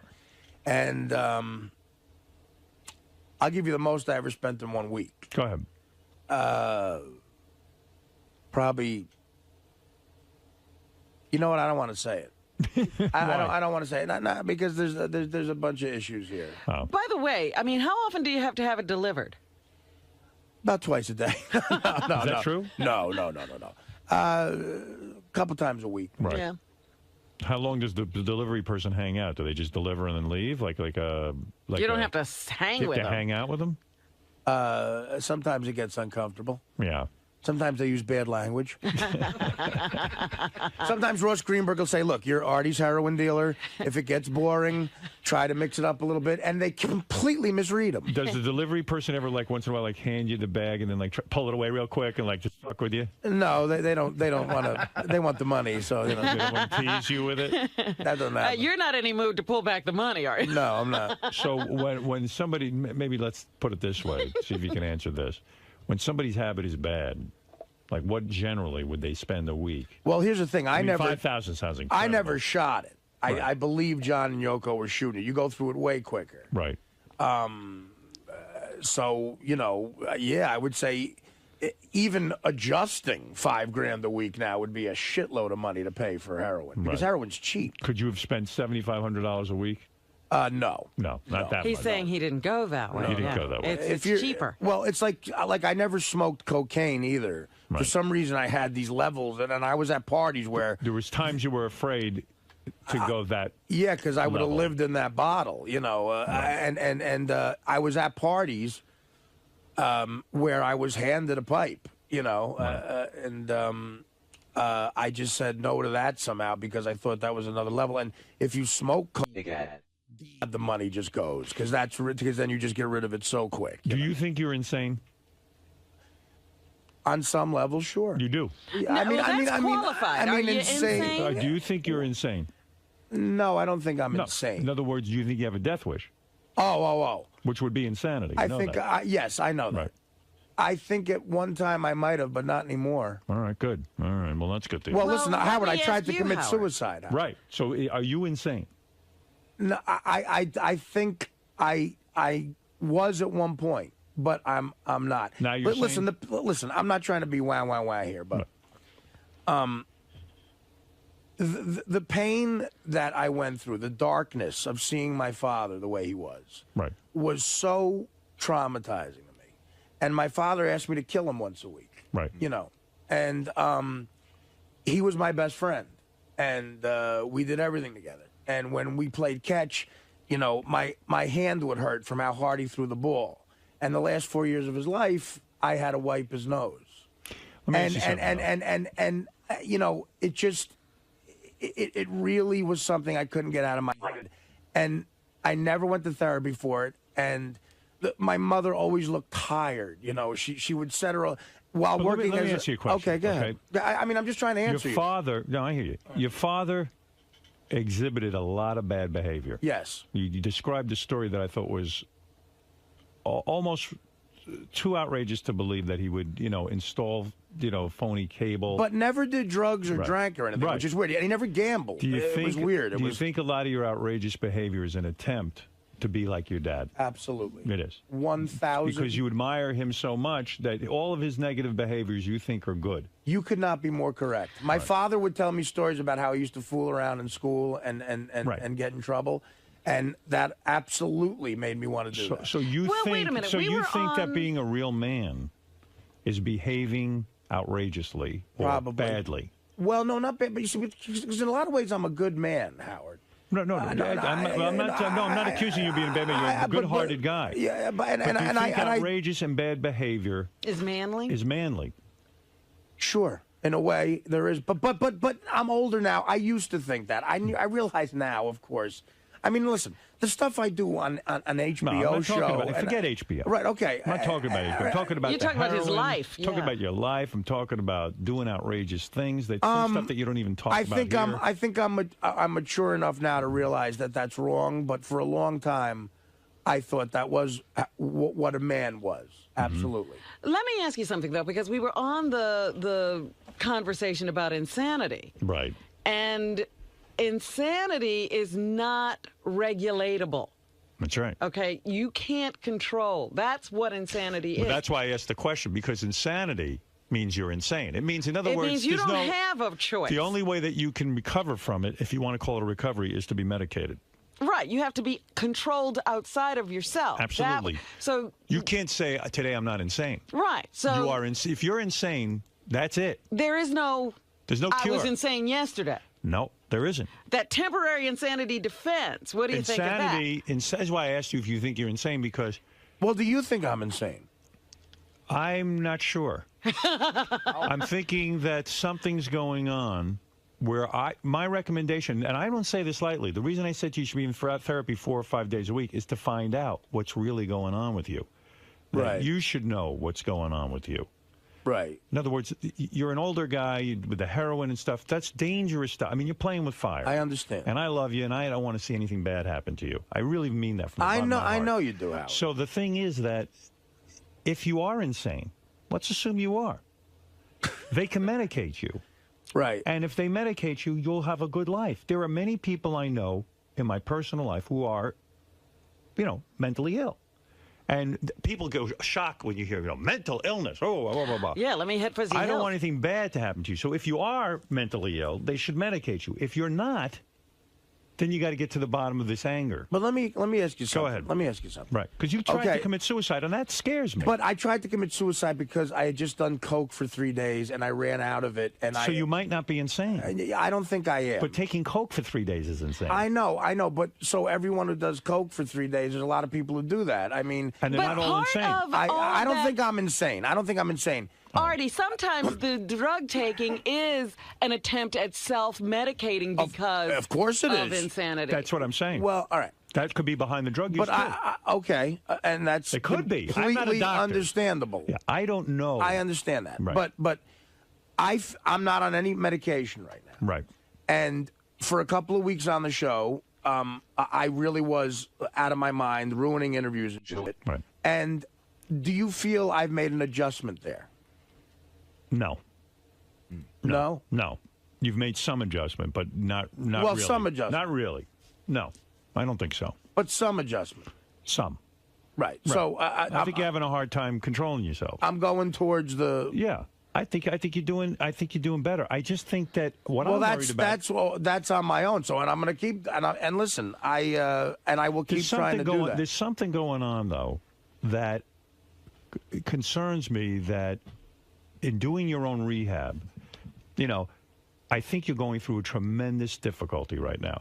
You came off heroin, which Right. I applaud you, and I think is unbelievable. I mean, an amazing feat, because anyone who understands addiction, that ain't easy. Oh, no. This is the hardest thing you're going through. It's not just the drug. And I don't think you even know inside of you how, forget the physical addiction, Right. the psychological addiction. That emptiness now, that void that isn't filled, has to be filled some other way. Well, it's the Charlie Parker quote. They can get it out of your blood, but they can't get it out of your brain. Right. When you're But an not only addictive person, that, whatever you were taking it for, you're now subject to having to control right. or You're face. feeling Yeah. things. Absolutely. Thoughts are creeping in that the Absolutely. heroin would dampen. In a way, you were medicating whatever it is that's bugging you, whether it is insanity, whether it's just the death of your father, whether it's the combination of everything that goes on in the pressures of your life. Whatever's going on now, you're starting to feel.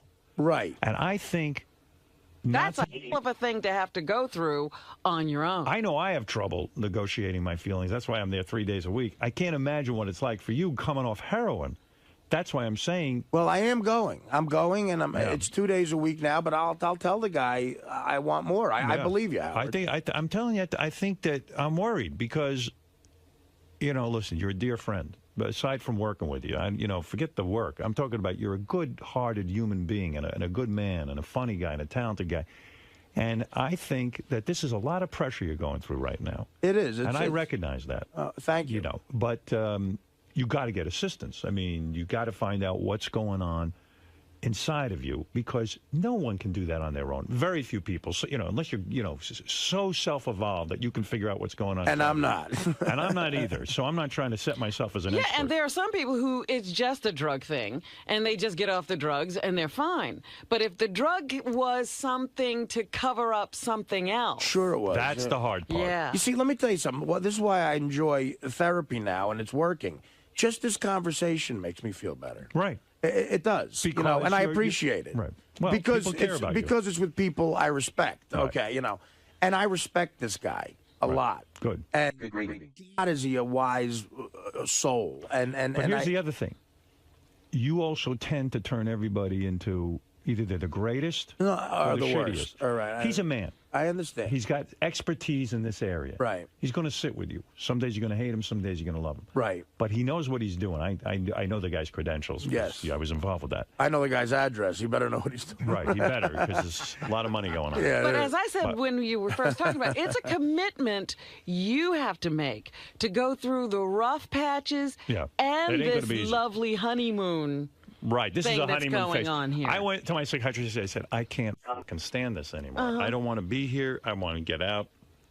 And by the end of the session, I felt great. So it was like, you're always going to have those feelings you want to get away from therapy. Right. I just say, look, who the hell knows what's going on? You've had a volatile past, the horror of your father, as you point out, and who knows what else went on there. You might have blocked out a lot of shit that you don't even know really what went on. Well, I mean, I can tell you for one thing, I was never abused in any way. Oh, no.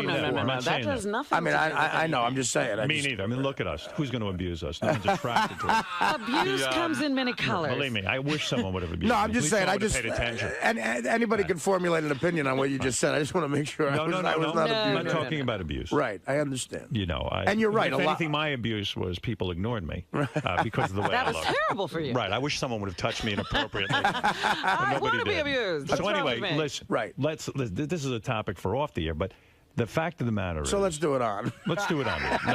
What I'm saying so much is, better on. No, I appreciate even this episode with Joe Buck. Right. While I believe it was, television for me, anything goes. I'm not uptight. But I have a feeling even this weighs on you more heavily than you even know. That this is a lot of attention all of a sudden. It is. And there's a lot of pressure in it. Even the way, like, you're trying to convince this sports guy that you are funny. Mad Dog. Who, You're convincing a Mad Dog. You're caught I'm turning into the Mad Dog. You're caught up in a lot here, and there's a lot going on top of which you're running around the country promoting this book, doing stand-up. It's a crazy month right And you now. just got off heroin. So... It's nuts. I'm saying this whole schedule sounds crazy to me. Everything about this sounds crazy to me. Right. Is what I'm saying to you. And, there's got to be time also to just sit down, relax, get in touch with your thoughts. You're right. And really focus on yourself. Yeah. I mean, I don't see that happening here. I see a lot of busyness to keep you busy, to keep you off of the heroin. Off of Artie. Yeah. Keep you away from it. Keep you off Artie, keep you off heroin, keep you off whatever the fuck it is. Right. There's a lot of running around. There's a lot of energy going on here.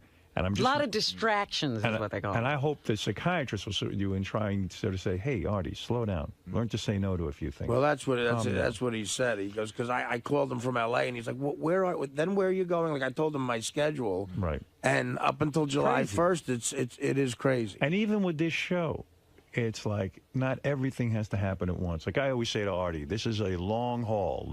We have another year and a half. Let's slow it down. Let's just take it easy. There's a lot of panic and pressure here going on. And I worry about you. And I've said this to you off the air, and I'll say it to you on the air. You're a friend, a dear friend. You're a good-hearted man. And I hope the audience doesn't forget that because, a lot of people are saying they hear Artie's anger. They hear he's vicious right now. You're a good guy. You're a good-hearted soul, and I know that about you. But I'm hoping and praying that you do take some time for yourself. Sit down. Yeah, okay, so you don't go away and do stand-up for a week, and it's going to cost you money for not doing stand-up. But who cares? I'd rather you spend the money, Right, go to a shrink, and sit there and talk about yourself, even till you're sick of talking about yourself, till you break through, until you get to understand what's going on, and let him understand who you are. Right. Because if the theory is that you're insane, good, get medicated. That's easy. That they can fix. If it's not insanity that you're doing this to yourself. Howard makes this all. Not everybody is capable of dealing with the medication either. That's right. It's not that easy. No, what I'm saying is this is complicated. So what I'm saying is, I don't think Artie's insane. I don't either. But I'm saying is, go get if I was insane, Howard, I don't think you'd keep me here. I mean, you don't know that for sure, Artie. I've seen him hire insane people. Yeah, but you know what? I'm sitting 2 feet from him every day. They couldn't keep the job. Insane people, listen. Right. I'm being dramatic for purposes on the air, but the fact of the matter is, we don't know what's going on inside of you, nor do you. You know what? You're right. I don't know what's going on inside of me. That's what's scary. I'm having somebody diagnose me and help me. And you know what? And for years, I pushed that away, and now I'm embracing it. All right, there you go. And and it's a lot of credit goes to you for that, man, and I appreciate it. You found the guy, and I love the guy. Well, Artie, as important as all of this is. Yeah, but the one thing I would like to say is, because I much like Artie, I am fascinated by people who are out of control, you know, because he's always talking about, his hero, Keith Richards and John Belushi, and, every hero he has, Charlie Parker, they're all crazy. And, and they were literally insane. That's right. And I was watching that Hunter S. Thompson thing, or Thomas, whatever his name Hunter was. S. Thompson. Fear and Loathing in Las Vegas. Well, I wasn't watching that. I was watching a documentary about him. Yeah. And the man's brilliant, but he's in pain every day of his life. And he's taking these drugs to try to get out of his own head. And eventually, it took a long time, but he eventually killed himself. And it was like, that's what I worry about with Artie, is the darkness. That's right. That severe. Well, that's why it has to be diagnosed. Well, and you can't get diagnosed in a day on something like that. So Hunter S. Thompson, I believe, blew his off at the age of 60 because that's the exact age Hemingway did. I think he said, Hemingway blew his off when he was 60, and that's what I'm going to do. Believe me, guys, I promise you, I'm not in that place. I'm not there. All right. I'm not That's there. good. I'm far from it, as a matter of fact. I might be annoying, but I'm happy. By the way, as important as all of this is, there's something more important to discuss. Everybody is here for the Bang My Dad update. By the way, I saw these people. This was so funny. I saw them on the street yesterday as I'm driving. The two daughters and the father, and he had a smile on his face. Yeah, we'll find out what happened right after this. Let's take a break. Everybody calm down. Wow, that was a rough hour, man. Well, listen, you're the toast of the town. You're the man of the hour. I don't even care about that shit. I mean, I appreciate the last 10 minutes here, but... I promise you, I'm doing better, and I'm working on everything really hard because I want to be alive forever now. Yeah. And I got a second chance. The doctor told me I'm lucky to be healthy. I always thought I was going to die from health issues, and he said, no, if you can control your anger and stuff and not destroy yourself, you'll be around for a long time. You might actually live. And I want to live for a long time. Well, that's good news. All right. Not to everybody on the Stern Fan Network, but I do want to live for a long time. Right. The Stern Fan Network wants everyone dead. It is weird that it's getting this much attention, though. I mean, Joe Buck, if he pretends to be upset about this, I really think it's stupid. But again, I don't want to show any anger. There was one line in that whole thing, and it happened to be the very first line, right, that maybe Artie would take back or change it, make it a little less... I wouldn't take it back because it got a reaction. But Scott's right, it was strong. But if you take that line out, I don't think there's that much of a deal right now. Yeah, but I mean, look, I said the jizz line during the internet part. Well, listen to that. Maybe we're desensitized because where we work, but I tell you, we all fucking laugh. And everyone in the crowd was laughing. Yeah. I mean, did you hear me bomb? I didn't bomb. No. Yeah, Ross Greenberg did not return our phone call. Of course not. Ross Greenberg, I don't think is operating on a ton of brain power.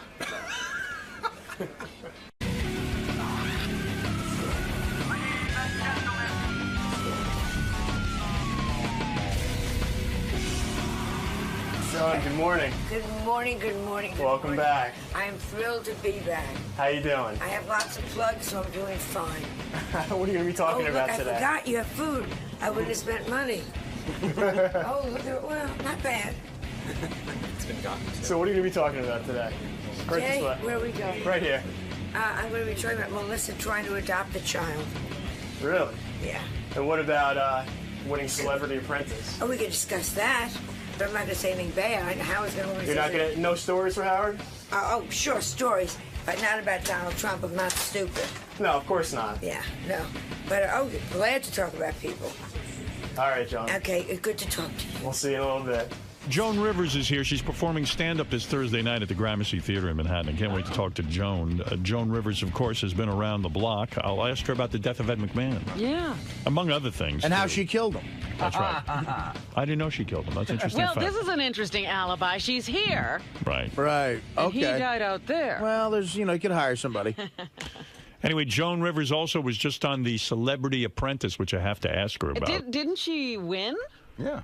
I'm not sure. I got to ask her. I didn't even watch it, but I know she called a professional poker player a Nazi. Hello. And worse than... Oh, what are you eating? Boy, you almost fell over. Oh, man. Beware of Jews bearing gifts. What do you got? A baby? You're carrying a baby? Did you have a baby?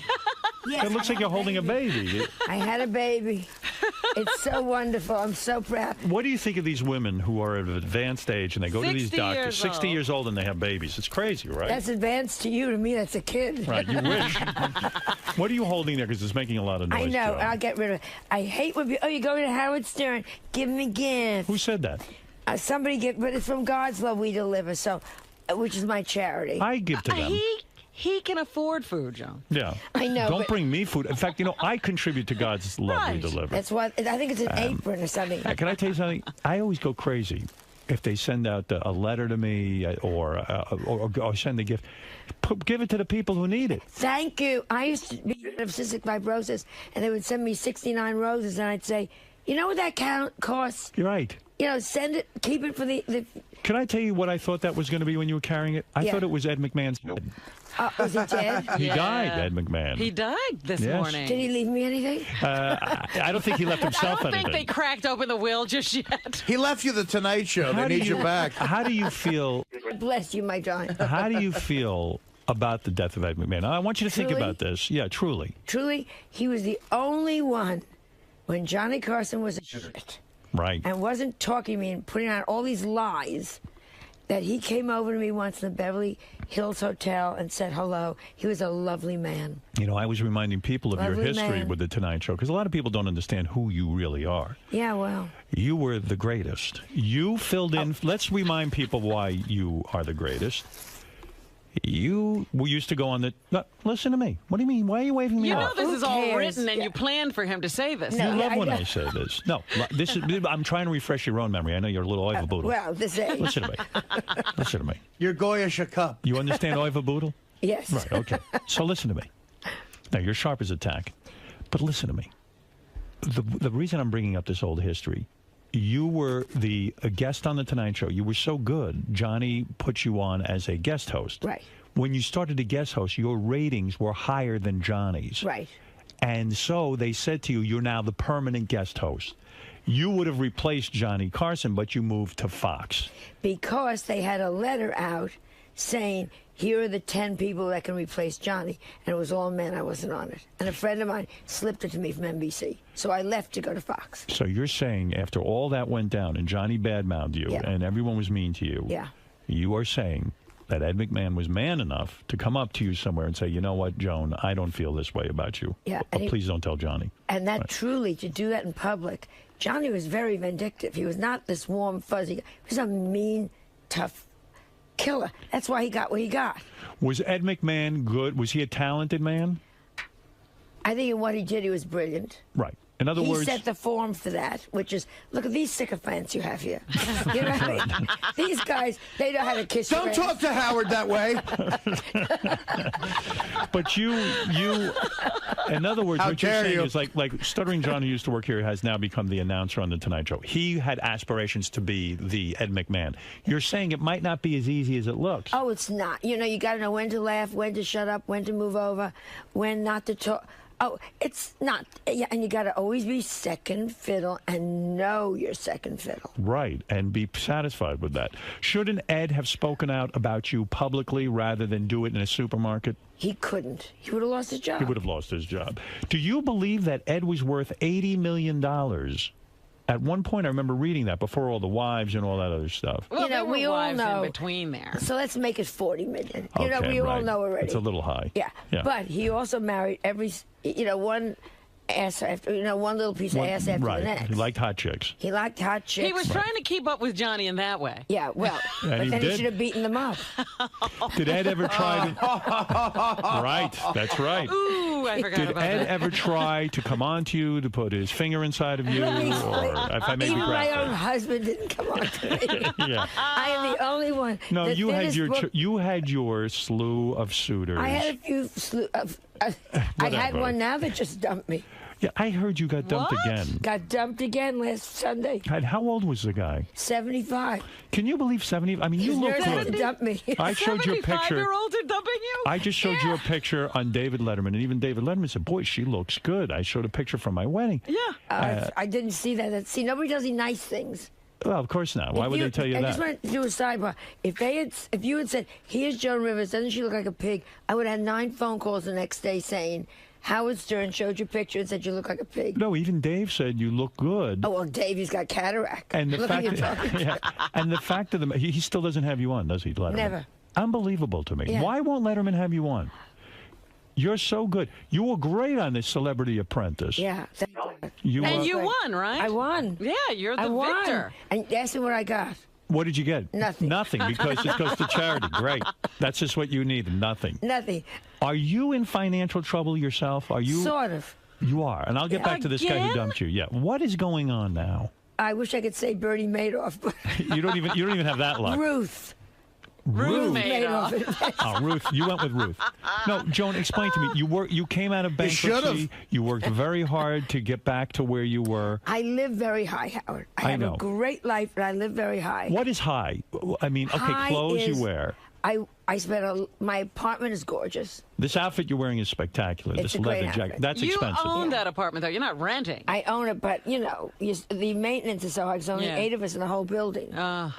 You're So- selling your apartment now. Theoretically, You're asking $25 million. $25 million. It's not worth it. Beautiful It's not worth $25 I million. am looking for a foreigner that doesn't understand that. I've been to your apartment. It's quite beautiful. It's beautiful. It's not worth $25 million, but I think What do you somewhere think there's it's a Russian. What do you think it's realistically worth? I don't know. I don't know. But I do know there is a rich Russian out there somewhere that is going to go da. Why are you selling? You are the quintessential New Yorker. Are you looking to move to Los Angeles to be near your daughter? I want to do half and Melissa actually said to me, which I found, wait till you, with your daughters. I was out there doing the play last year, and she said, it is so wonderful to have you in the same city. Right. Finally. Finally, it respects you. Isn't that funny? It is so wonderful. It's wonderful for Cooper. So I said, you know what I'll do? I'll get a smaller place in New York. I'm a New Yorker. Right. So I'll get like a beautiful, real apartment. you Right. know. And because this apartment's a fantasy. Right. This is a home. You know, and a big, it's 3 floors and blah, blah, blah. And I'll get a small house in L.A. Right. and be able to be. I flew out there to do Passover for Cooper Right. to remind him that he's Jewish. So are you? Yeah, that's a good idea. Did you sell?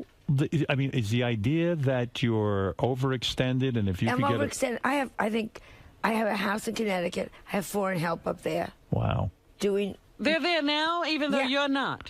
Doing nothing. Doing nothing. What are they doing in Connecticut? You're not even there. Well, I thought I was going to be more. You claim that you want to teach Cooper that he's Jewish. To a point. Yeah, I mean, How is he gonna wasn't figure it this true? whole thing out? Didn't he make anti-Semitic remarks to you, and that's when you decided to start teaching him about his Yes, Judaism? well, yeah. he called me a big fat Jew, Jew pig. So I said, We might have to teach I'm you. not big. Yeah, I mean, it's just unbelievable. No, he told you lived in Hymietown, didn't he? What are you doing in Hymietown?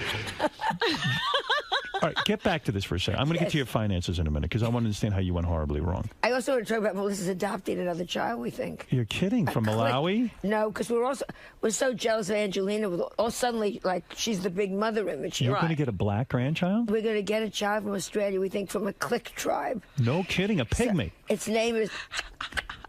A pygmy? Yeah, well, I don't know. We said it's a... You must be having a riot with this one. Yeah, well, every time it talks, the garage door's open. Why does she want another kid? What is that about? This is a joke, I think. Yeah. Well, it's a joke that it's a pygmy. Will you accept the adopted grandchild, or will you Not be? at all. I thought so. You're very judgmental. No, I think it's great. It can work for me. But haven't you always said looks are the most important thing in the Totally, world? so I don't want an ugly grandchild. That's what I'm saying. These children can be beautiful. Yeah, show me one beautiful pygmy name. No, but you're right. You're never going to know if the child's going to be beautiful. It's a supermodel. That's right. You And don't even know. if it says to me, I want plastic surgery, how do you know what it's saying? Let me ask you What? something, Joan. You say you got dumped by a 75-year-old man. Is that an incredible blow to your ego? I mean, Yes. that has to be. At this age, how can you dump me? What goes on? What do you do to these men? Very little.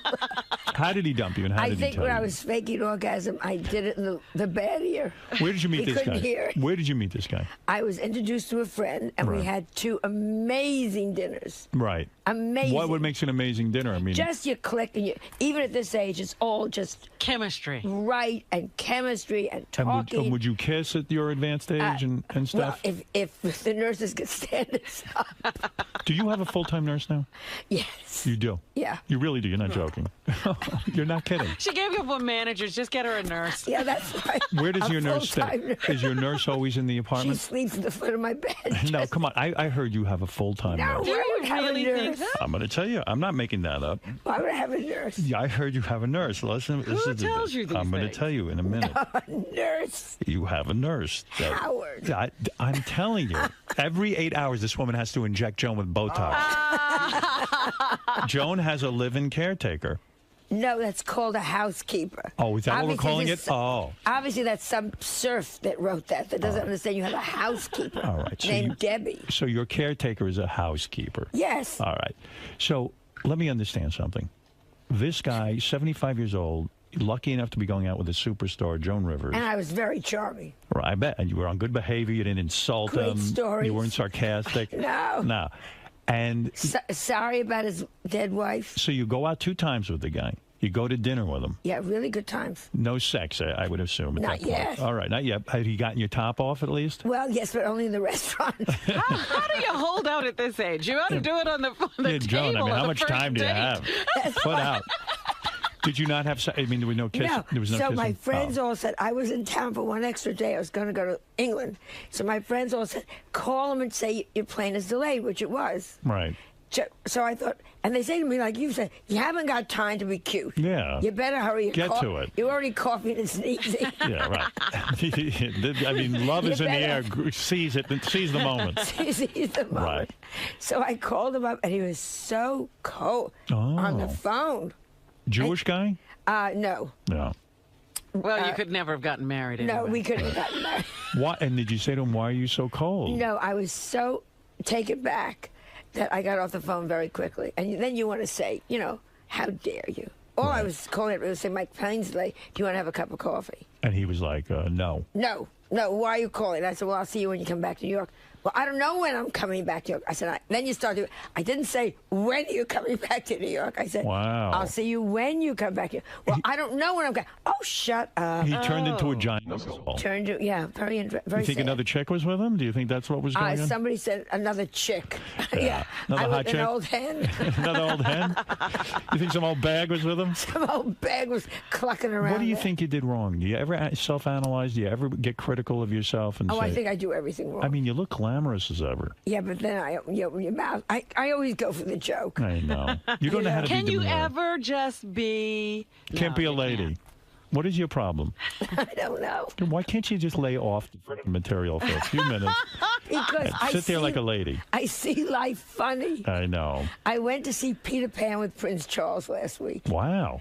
And when they said, and he's so elegant and darling, and he's there because they're giving money to his foundation, and he's in the royal box, and I'm there with him. Oh, it's a big deal. Okay. So when they say, do you believe in fairies? So I leaned over and said, you want it alphabetically?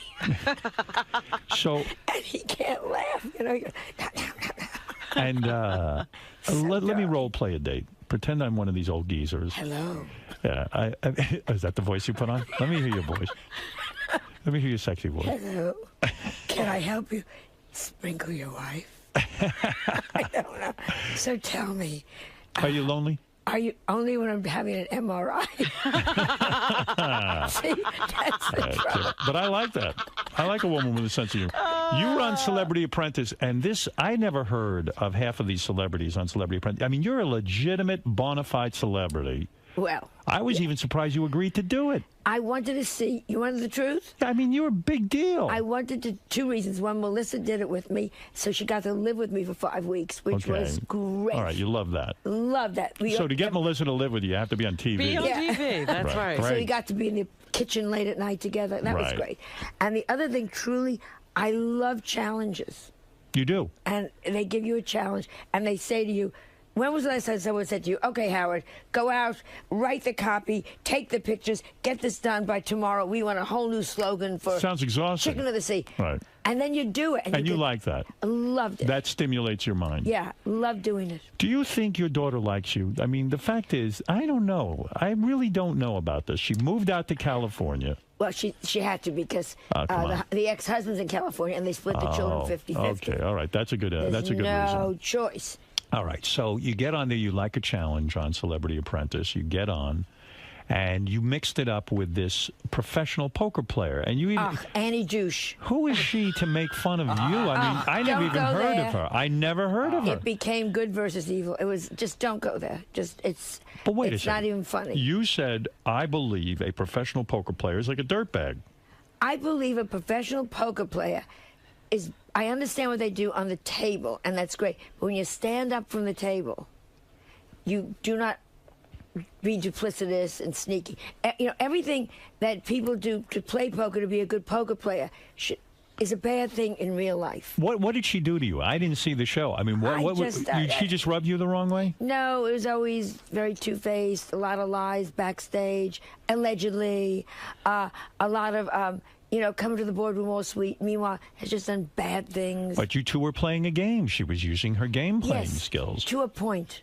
To a point? Howard, then I'm not a good game player. Right. I still think if you say I'm not a poker player. Right. That's it. Right. I just found it, you don't turn people against each other. You don't whisper to Howard. But you found her gross. In other words... I found her just, you couldn't trust her. And she did bad things behind her back, allegedly. It is a strange way to make a living when you think about it. Yeah, but I'm not putting her down. She's a very smart cookie. Right.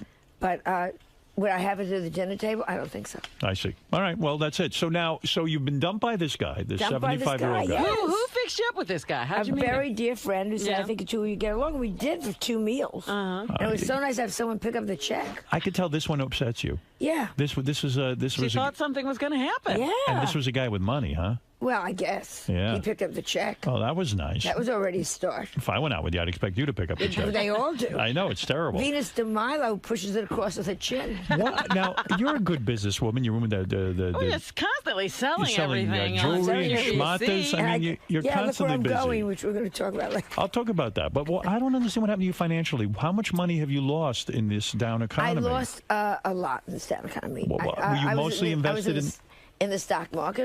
We all lost. Who didn't lose? Everybody did. Everybody. Yeah. Oh, forget about it. So I lost a lot. And how much are we talking about? I'm certainly half. Half. I'm not. There's no sad songs for me. Yeah, I know. But do you think that the 75-year-old guy read in the paper that you were down on your luck and that's why he dumped you? That, and I was going through his wallet when he was in the men's room. I mean, half your money is gone. Yeah. It's very upsetting. If you think about it.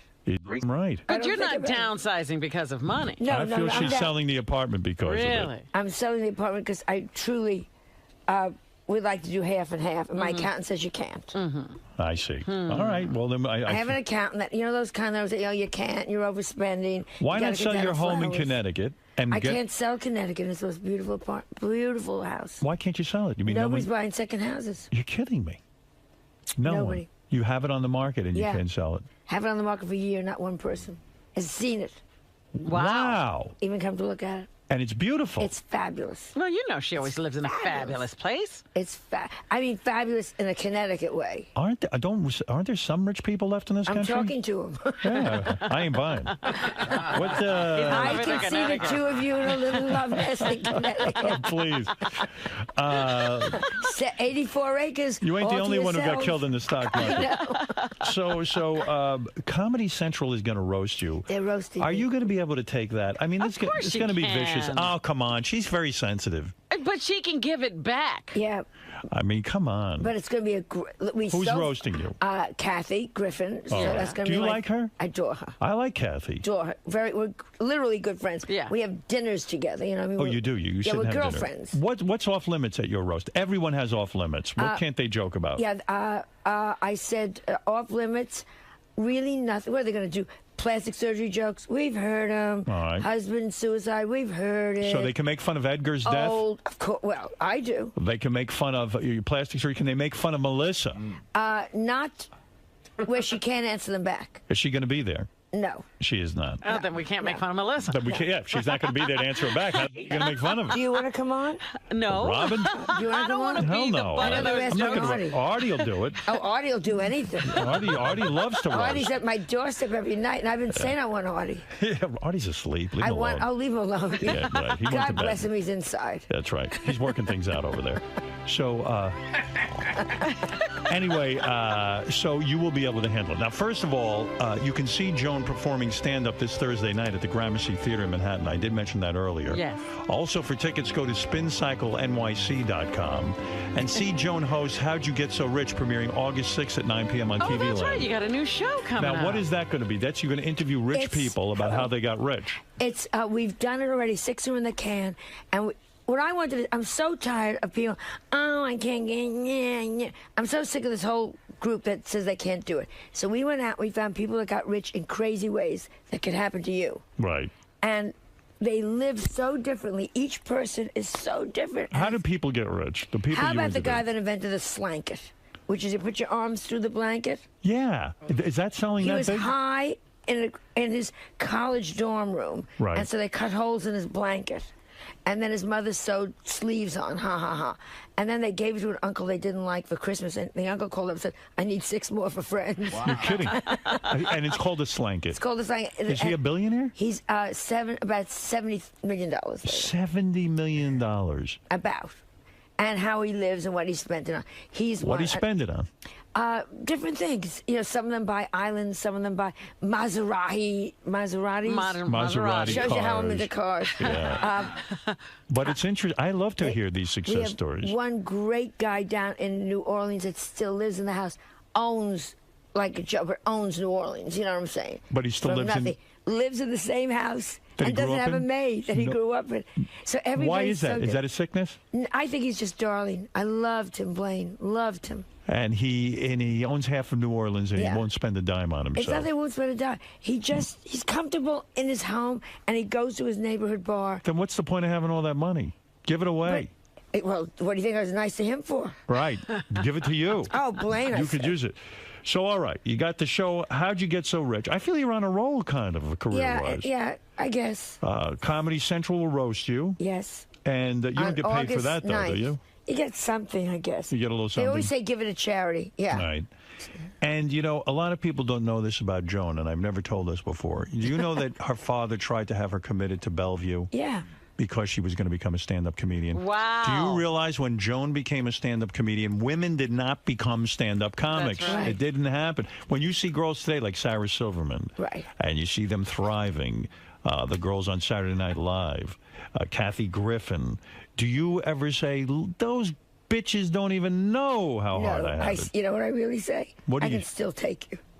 You feel you can still beat them? You still feel you're better? No question. I'm working better than ever. You're better than Sarah? You know what? You're better I'm than not Sarah? saying I'm better than Sarah. That's what you're saying. You said you could take them.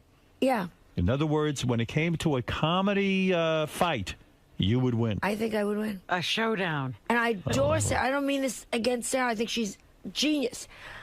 But, you know, I'll stand backstage someplace, and the girls will come over and say, oh, you're the icon, and you open the door, and you want to go fuck yourself. Right. I can still do it blindfolded. In other words, you That's can. why I did Celebrity Apprentice. Don't Another- talk to me in the past. In other words, you're still as relevant as they are. Don't talk Oh. about I'm an icon. I'm doing it in the Sweetheart, trenches. I'm in the gutter with you right now. Are you still writing new material? Constantly. Constantly. Well, what I do? I just wrote 2 days ago. 2 days ago you wrote that. Look, the road for you was never easy. When you were going to quit stand-up comedy, Lenny Bruce himself wrote you a note and told you to stay in stand-up comedy. Yeah. Look how you know these things. Of course You're a I good know it. researcher. He said, you're right, they're wrong. Sent me a note. What was he like, that Lenny Bruce? So sexy. Did you Sexier have than- sex with him? Sexy. I would have. Yeah? I'm going to say from now on I did. So sexy. Sexier than me, even. Hardly. Well, Howard.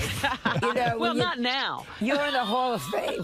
But Lenny Bruce was a and sexy man. so sexy. And Was it his mind, or are you just saying his physical no, being? physically he was terrific. A good-looking guy. Great-looking guy. And smart and funny. I mean, he was the whole package. Yeah. Unfortunately, he was so drugged. He was so sick. He would sit backstage, slumped over. Really, because of the heroin. Yeah, and then he would get up and perform. And you'd go, oh, yeah, that's what I'm thinking. Yes, that's what He was right on. Right on. When he died, were you... I was devastated because I also used to go and see him at the end when he was so enmeshed in all the lawsuits and the legal stuff, and he wasn't even funny at that point. But you just went because it was Lenny Bruce. Because something could have happened. Why didn't it's you... like Sinatra at the end. And you said he came on to you, didn't he? Yeah. Why didn't you do him? I was stupid. That was so good. I had Edgar, you're busy doing. I had my fantasy was Lenny Bruce would say, "Marry me." We'd have to wake up the rabbi. It would have been some scene, wouldn't it? That would have been enlargement. You've seen it all, my dear. I've seen it all. I love Especially it. with the right eye. Yes. Left eye's a little Not so good. Cataract. You have to mention Vegas. They begged me. All right, let me mention. Oh, you're going to Vegas? All right, I'm going to plug. First time in 12 years. Wow. What do you mean? You don't do Vegas? No, nobody books me. You're kidding me? No. I can't believe what I'm hearing. I go to England. I'm a superstar. It's very interesting. All those altar cockers in Vegas who play the slot machines don't want to see you? But the older cockers are shocked with what I'm talking about. I see. So in other words... I need the younger cockers. You need the young crowd. You need the young cockers. Gay pride shows at the Gramercy Theater. We did that. That happened Thursday, June 25th. Yeah. You got How'd You Get So Rich? That premieres Thursday, August 6th at 9 p.m. on TV Land. Yeah. Comedy Central roast, Sunday, August 9th at 10 p.m. on Comedy Central. Then you have the Venetian Hotel in Las Vegas. That's exciting. What we're talking about. That's a big now deal. We're talking. So how'd you convince him to book you if no one was booking you? Short money. The last week in August and Labor Day weekend, August 27th through the 29th and September 3rd through the 5th. How many people you travel with when you go to Vegas? I travel with probably my assistant. Right. And then a hairdresser. That's it? Yeah. Who does the makeup? I do. You do it yourself? Yeah. How do you know how to do that? Because I have a wonderful woman named Adele. She puts it on in New York. And I just don't wash my face for 2 to 3 weeks. She touches it up every day. I touch it up. You don't shower? I shower, but the face stays out. I know women like that on Long Island. They don't go to they go to the beauty parlor like on Monday. They get the blowout so the kinky hair will be straight. Yeah.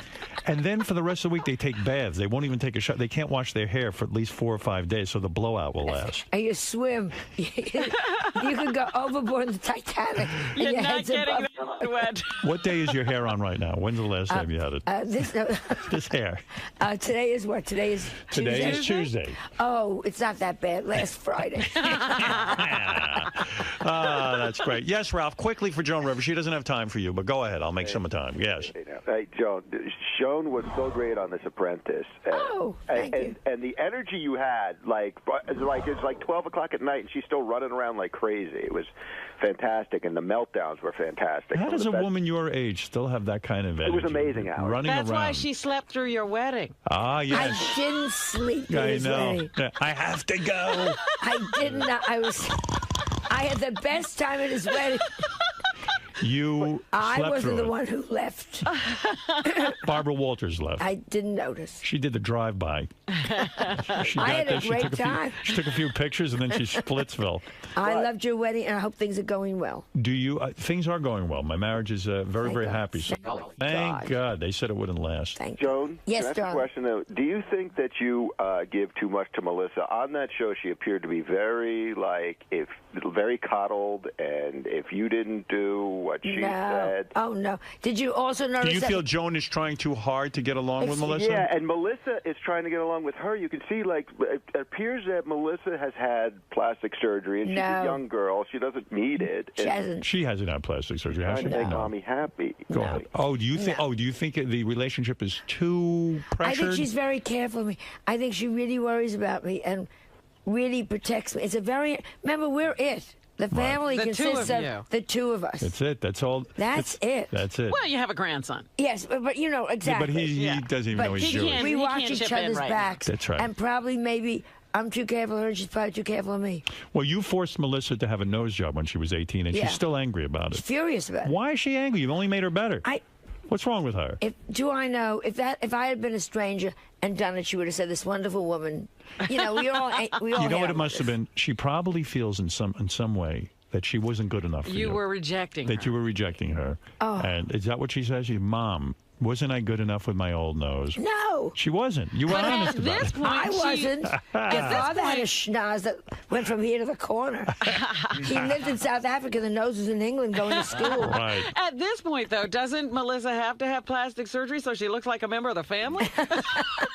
What would you I guess she do? looks the way I look if I hadn't. Now, what would you do if you had a Sophie's choice? You're in a boat. Yeah. You only have to save one, Melissa or your grandson Cooper.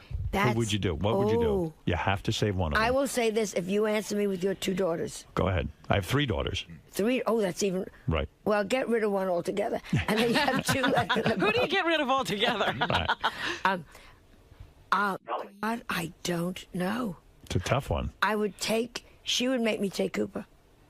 She would make. But what would you that do? would be make the me- choice. But who would you take? Melissa. You would take Melissa. Isn't that terrible? Terrible. I But you don't could know. actually I make a don't difference. know. I don't know. Well, she I hasn't been with the adore grandchild Cooper. that long. You don't know Cooper that well. Let's be honest. He's never given me anything. No. And you got that money invested But see, I in think your daughter's nose. I would take Melissa because she'd be holding Cooper. Right. There you go. All right. Very nice answer. Listen, Joan Rivers, you are delightful. I love you so much. You know. I love you too. And you're a horrible person to answer that question that I just gave you. I love you. Now, Melissa how would can you hold go on to home? Cooper. There it is. How I could you love go you for home? that. I love you for that. Listen to me. You're terrific.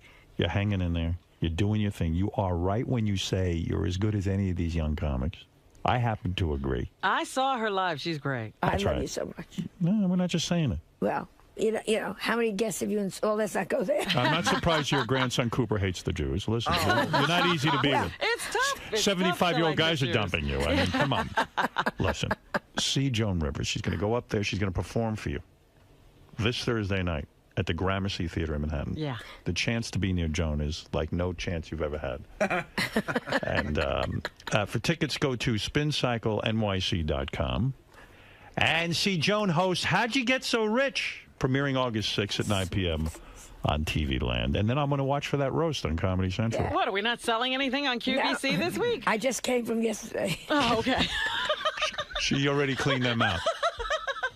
And I had to think. that's right. And then she's on her way to Iran. She's going to be the new Ayatollah. Oh, okay. They're looking for her. Listen, Joan, you did it all. You said it all. And you had a good appearance here. I That's had a all that great. I matters. That's it. love coming. We had a good time, that's all. All right, we're going to take a break, and we'll be back to great Joan Rivers. Best to the little wife. Thank you. Joan, how'd it go? Great. It always goes Great. great. I just love being with him. Now, what is it with Howard? You guys just I click. just- You always have a good time. Always, for the last 25 years, I have never come out of here unhappy. Not once? Not once. I just think he's just so fabulous. Great. Adore him. All right, thanks for stopping by today, Joan. Thank you. I'll take a piss test right now. I'm not on any opiates, but I don't know. I lean back and I love Joan Rivers, but I never speak during, and Howard prefers that, I think, because Howard has to do a great interview. I'm just upset that I snored a little bit. You couldn't hear me snoring that much, could you? Okay, good. That's all right. That's all right. Well, what was funny was Howard mentioned that you were sleeping. You didn't even flinch. Right. Usually, like if you'll hear it and you'll jump up. I was. This is why it wasn't a heroin nod off. I was asleep. I was dreaming. I was like it was like I was home. And I mean, look, I gotta get off this book tour, but everything's fine. Honestly, I'm fine. But because I remember Greg Gass fell asleep on the show once. Do you remember that? Before I was full. Yeah, and he was a guest. And I said to myself, that's got to be the worst feeling ever. Like, how embarrassing. Greg Gass fell asleep on the air, and Howard made fun of it. Howard got mad at it, actually. I was thinking about waking you up right now. No, but I'm up now. No. I mean, and I said, how embarrassing. And I've done it 80 times. But I'm okay. It was funny, I think. Nothing's funnier than that pink thing in her hair. I mean, that is just. I mean, what is she trying to pick up? Trying to pick up Dennis Rodman? Yes.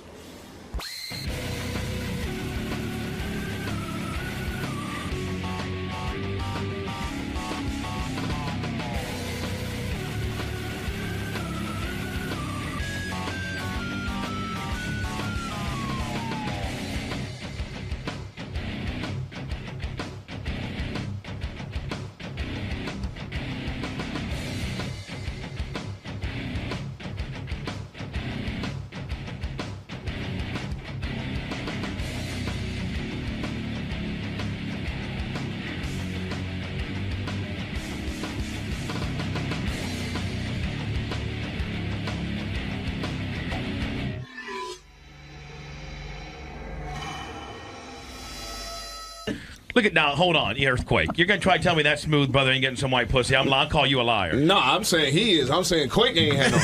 He'll tell you he ain't never seen me with no white woman. Tell him. No. I can say that. I'm talking about you. When's the last time you screwed a white woman? And don't lie. Shoot, damn. I was in college.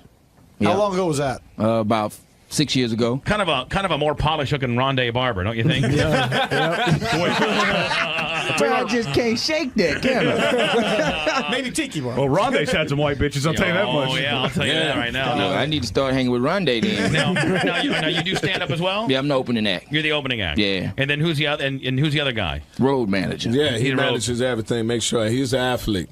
Yeah. You know he had white women. Right. As soon as they show, they have Affleck at the bird. Now you being the opening act, you can't get the star of the show, so white pussy? We're working on that tonight.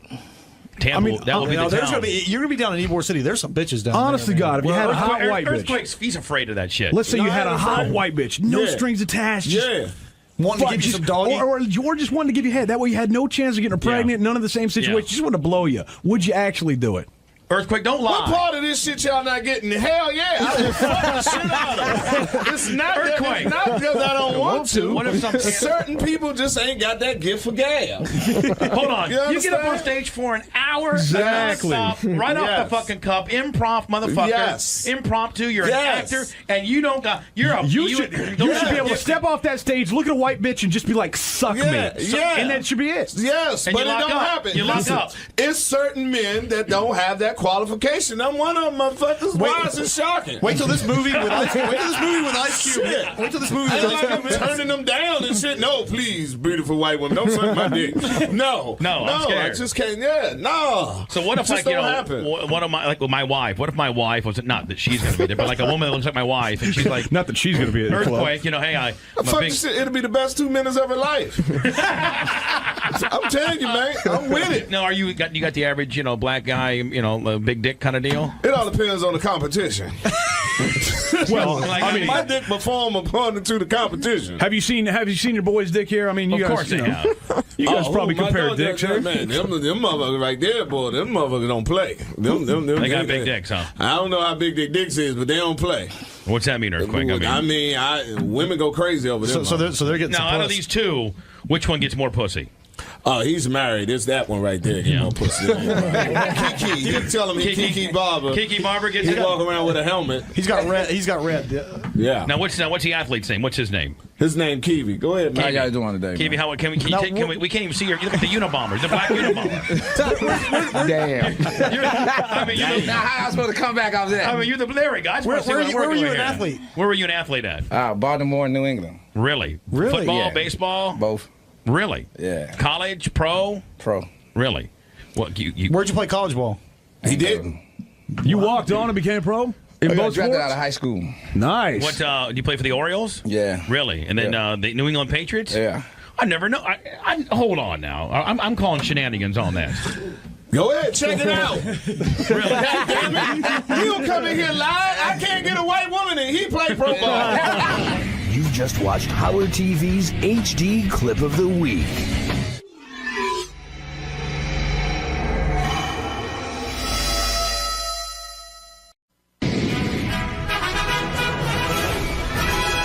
This is a Howard TV original production.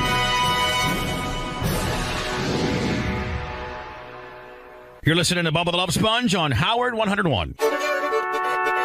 Hey, what's up? This is Earthquake. I'm here to promote The Comeback and also the movie The Comeback that I'll be starring in later on this year. And also, I'm performing down at the Improv in Tampa. Got to see my boy Bubba the Love Sponge. Never been here before, but I heard his ass is off the chain. So right now, I'm getting ready to go in here and check my boy out and see what the fuck he's doing. Bubba, the Love Sponge, going in there. Maybe he can find me somebody. He a love sponge. Maybe he can hook me up with somebody and make me happy. Check me out. Going in here and check my boy out. Follow me in here. We about to see him, see what's going on. Come on, fellas. We got to make sure that Earthquake knows how we usually have our studio. Usually we don't have all these cameras in here, and we got it really dark and really cold, and he would probably really appreciate that. Earthquake, how are you, buddy? I am blessed, man, trying to get these goddamn headphones working. Now, unlike you know, this is like Howard. You can be as dirty as you want, Earthquake. Well, thank you very much. Shit. How was your flight, man? You came in from where? Yeah, I came in from Shreveport. I was doing a movie down there with Ice Cube, man, and Fred Durst is the director, and we having a good damn time. Fred Durst is the director? Yeah, man. The guy from Limp Bizkit? The guy from Limp Bizkit? Yeah, from Limp Bizkit. He's directing the movie. Boy, I was wondering what the hell happened to him. Yeah, he's a great director, man. So you can be an angry white guy and be mad and make a lot of money on the record deal and also direct movies with some cool ass black brothers? Yeah, man, ain't this a great fucking country? Dude, I gotta know, as far as Ice Cube goes, I mean, dude, guy goes back to NWA and all that stuff, and then he started doing like family movies and little shit like that. But does he feel like, is he losing his street credit in the black community, or is he still on top of his game? Fuck no, he got like 2 big bouncers that'll kill everybody in this motherfucker. And all of That's street cred right there, baby, right? You can tell how many brothers you got on payroll is street cred, right? Yeah, he got, and them motherfuckers just got out. Yeah. He ain't got no problem. Now, in the street community, based on how many guys you got on payroll, how big they are, how bad they are, if they just got out, does that add street cred? Hell yeah. But shit, I don't know who want to stay. Listen, let me just tell you this shit. Anybody that's in the ghetto that want to stay in the ghetto is a fucking fool. We didn't stay there because we wanted to. We couldn't afford to move nowhere else. I'm with you. I like the hills. I like my refrigerator being full with shit. You look down on the ghetto you now. You understand? No, I don't look down on it. What I say is, goddamn it, look up. You don't want to be there. When we lived there, I'm from Southeast D.C. Everybody talk about everybody having fucking money and you seeing people with money. You never went through the kind of shit that you went through when you in D.C. because, motherfucker, I was broke. And I used to drive by the building, the Treasury Department, where they made the shit. Now, that's torture. How's Baltimore? In that building, they got all the motherfucking money. They're making motherfucking money. Tearing it up when one word ain't right. That's the kind of shit. You ever pass by Baltimore? You partied in Baltimore. Like, how's man? Baltimore? Baltimore is now, hell. Beyond. Baltimore is hell. Is it a horseshit town? It's got the best crabs, but other than that, the motherfucker's fucked up. I'm serious. I mean, I love Baltimore. It's cool, don't get me wrong, but it's fucked up. Have you ever seen The Wire? How close is that to reality? That's the truth. I'm serious. That was my high school. I used to get high with my teacher, and the motherfucker still didn't pass me. Yeah, you probably bought the weed. Yeah, I bought the weed. He hit the weed and still give me an F. Bastard. So if he anywhere, you ain't shit.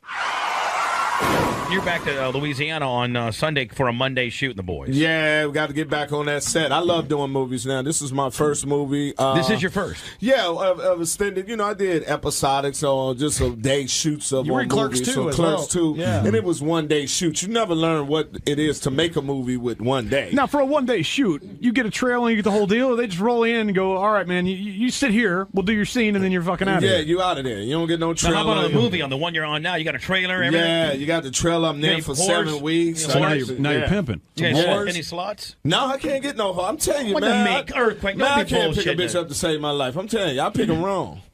Well, you pick them wrong, but you still can get them. You got money. You see our wives hanging out there? I seen you had a nice little white woman. Earthquake was checking out Heather's ass. I saw him. Yeah. You see my wife's titties, man. Ooh. That was your wife right there. Yeah. You got a good one. You can pick them. Yeah. For a fat motherfucker like me, you give me dream. I'm like Martin Luther King. I'm dreaming. Now, you're going through a nasty divorce right now, aren't you? Yeah, it's almost over, but the motherfucker won't quit. You know, she keep doing shit. What is she trying to take from you? I mean, everything. What the fuck? When you ain't got nothing, see that necklace? The bitch wants it. Yeah, she wants that. She took my MySpace page. I'm down to 2 friends. She took all my friends. What kind of bullshit is that? Now it's her space. Yeah. Thank you very much. Ain't that some my shit? ex's space is what it is. Yeah, it's X space. Now, you guys got any kids? Yeah, we got a son, and she holding that motherfucker like ransom. I got to negotiate his release. She's like the Taliban. I'm going to be sending tapes over him. And how old is your boy? He's 5. He'll be 6 on June the 4th. So he don't even know what's going on. I mean, yeah, he knows, but he knows his father loves him. You talk about the dirty divorce, but is it really, honestly, got that bad? Yes, that it is. bad. It's that bad. Oh, Spice, I'll tell you, it's the fucking worst shit you ever go through in your It's entire the life. worst shit. I mean, I don't know who passed these fucking It's extortion. rules. It's modern day fucking extortion. It's extortion. But at the same time, you got to know that, okay, well, look, this bitch obviously didn't work out with, so you're able to move on. So you can't move on. So you can get some other bitches if you want now. No, you can't move on because this person keep you in litigation. No. I mean in the sense of you going to get some other ass. No, but what you want another ass if you got to sit there and you can't move on? If you keep going into this part of your life, you can't move on. Everybody want closure. I mean, this is the problem. I don't understand what this shit is. Okay, just for the sake of the argument, I'm not that man you dream I'm supposed to be. Do I supposed to compensate compensate you for not being this motherfucker? I don't supposed to pay you for that. We only been together for 3 years. What the fuck is this? I have been in court for getting a divorce for the last 5 years. Are you kicking yourself in the ass that you even married her to begin with? Nah, because she gave me my son. For that, it's worth it. She but, good, you know good what I'm ass? saying? Good ass? Was she good in Nah, bed? the pussy wasn't that great. I mean, I had better pussy, but I the most loved expensive her. pussy you ever had in your life, wasn't it? No, it wasn't the best. No, Just, most expensive. My kid. I mean, Yes, after it it's is. all said and done. Oh, it's the most That's $1 expensive. million pussy. Oh, yeah, I'm close to $1 million. Oh, man. Close to $1 million. I feel for And you know you, what? man. The only people getting rich, Earthquake, are the Oh, the fucking... Lord. Oh, yeah. Yeah, but she don't care. It's just like It's not her money. It's not her money. And then, like any corporation, you know what I mean? Long as I keep you in court and keep you in litigation, Churning keep you out. Keep churning it. turning it and turning. If she ain't got to pay for it, and I don't know what the fuck they think that women don't lie. You a woman go into a courtroom, and I'm not saying all women, but they just believe anything that come out they fucking mouth is gold. They just do. You need a for white some woman, reason. man. You need a good white woman. I try to get a white woman. I don't know how to pick them up. When's the last time you nailed a white one? Yeah, be I honest. ain't never had a white woman. Oh, don't lie. Some star like you No, never... I never. It's just that, you know. You didn't know how to pick them up. I You're a don't star. know, because no white women hang at the clubs I be in. Bullshit. You know you got that one hot little white chick in the front row with the gold hoop earrings and the red lipstick. There's going to be some at your show tonight, I guarantee you I that. hope so. If you got one me to fuck, I will fuck her. I mean, you're going to the wrong clubs then. Hey, look, you can. You're a big-time star. I understand. You can only hunt in the environment that you're in. I'm telling you. I have not had one of them. Believe me, me One and of my them. boys will take them. Shit. Now, how about Well, your they'll be at the boys? show tonight. How about your boys? Oh, your yeah, my entourage? boys fuck everything. Who are they? That's Yeah, Darius right there, and the other one in there. Give him the microphone. Let me talk. Come on over here, Darius. Yeah, give Red and Darius, yellow. give Darius a microphone here now. Look at now. Hold on, Earthquake. You're gonna try to tell me that smooth brother ain't getting some white pussy? I'll call you a liar. No, I'm saying he is. I'm saying Quake ain't had no. He'll tell you he ain't never seen me with no white woman. Tell him. No. I can say that. I'm talking about you. When's the last time you screwed a white woman? And don't lie. Shoot, damn. I was in college. How long ago was that? About 6 years ago. Kind of a more polished looking Rondé Barber, don't you think? But I just can't shake that, can I? Maybe Tiki one. Well, Rondé's had some white bitches, I'll tell you that much. Oh, yeah, I'll tell you that right now. No, I need to start hanging with Rondé then. Now you do stand up as well? Yeah, I'm the opening act. You're the opening act. Yeah. And then who's the other? And who's the other guy? Road manager. Yeah, he He's a manages everything. Make sure he's an athlete. Yeah. You know he had white women. Right. As soon as they show, they have you got- Affleck in the beard. Now you being the opening act, you can't get the star of the show. So white pussy. We're working on that tonight. Tampa, that will be the town. You're gonna be down in Ybor City. There's some bitches down Honest there. to God, if you had a hot white bitch. Earthquake's, he's afraid of that shit. Let's say you had a No, hot no. white bitch, no Yeah. strings attached. Just Yeah. Wanting to give you some doggy. or just wanted to give you head. That way you had no chance of getting her pregnant, none of the same situation. Just wanted to blow you. Would you actually do it? Earthquake, don't lie. What part of this shit y'all not getting? Hell yeah, I would fuck the shit out of her. It's not that, Earthquake. it's not because I don't want to. What if some certain people just ain't got that gift for gab?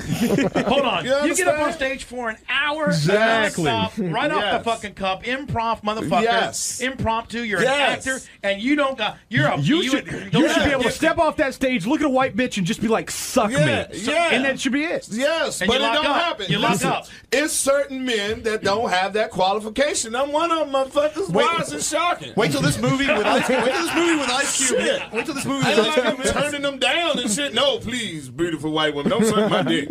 No, No, I'm I scared. just can't. Yeah, no. So what if, Just like, you don't know, happen. one of my, like with my wife? What if my wife was not that she's going to be there, but like a woman that looks like my wife, and she's like, Not that she's going to be at the club. Earthquake, you know, hey, I'm a Fuck big. this shit. It'll be the best 2 minutes of her life.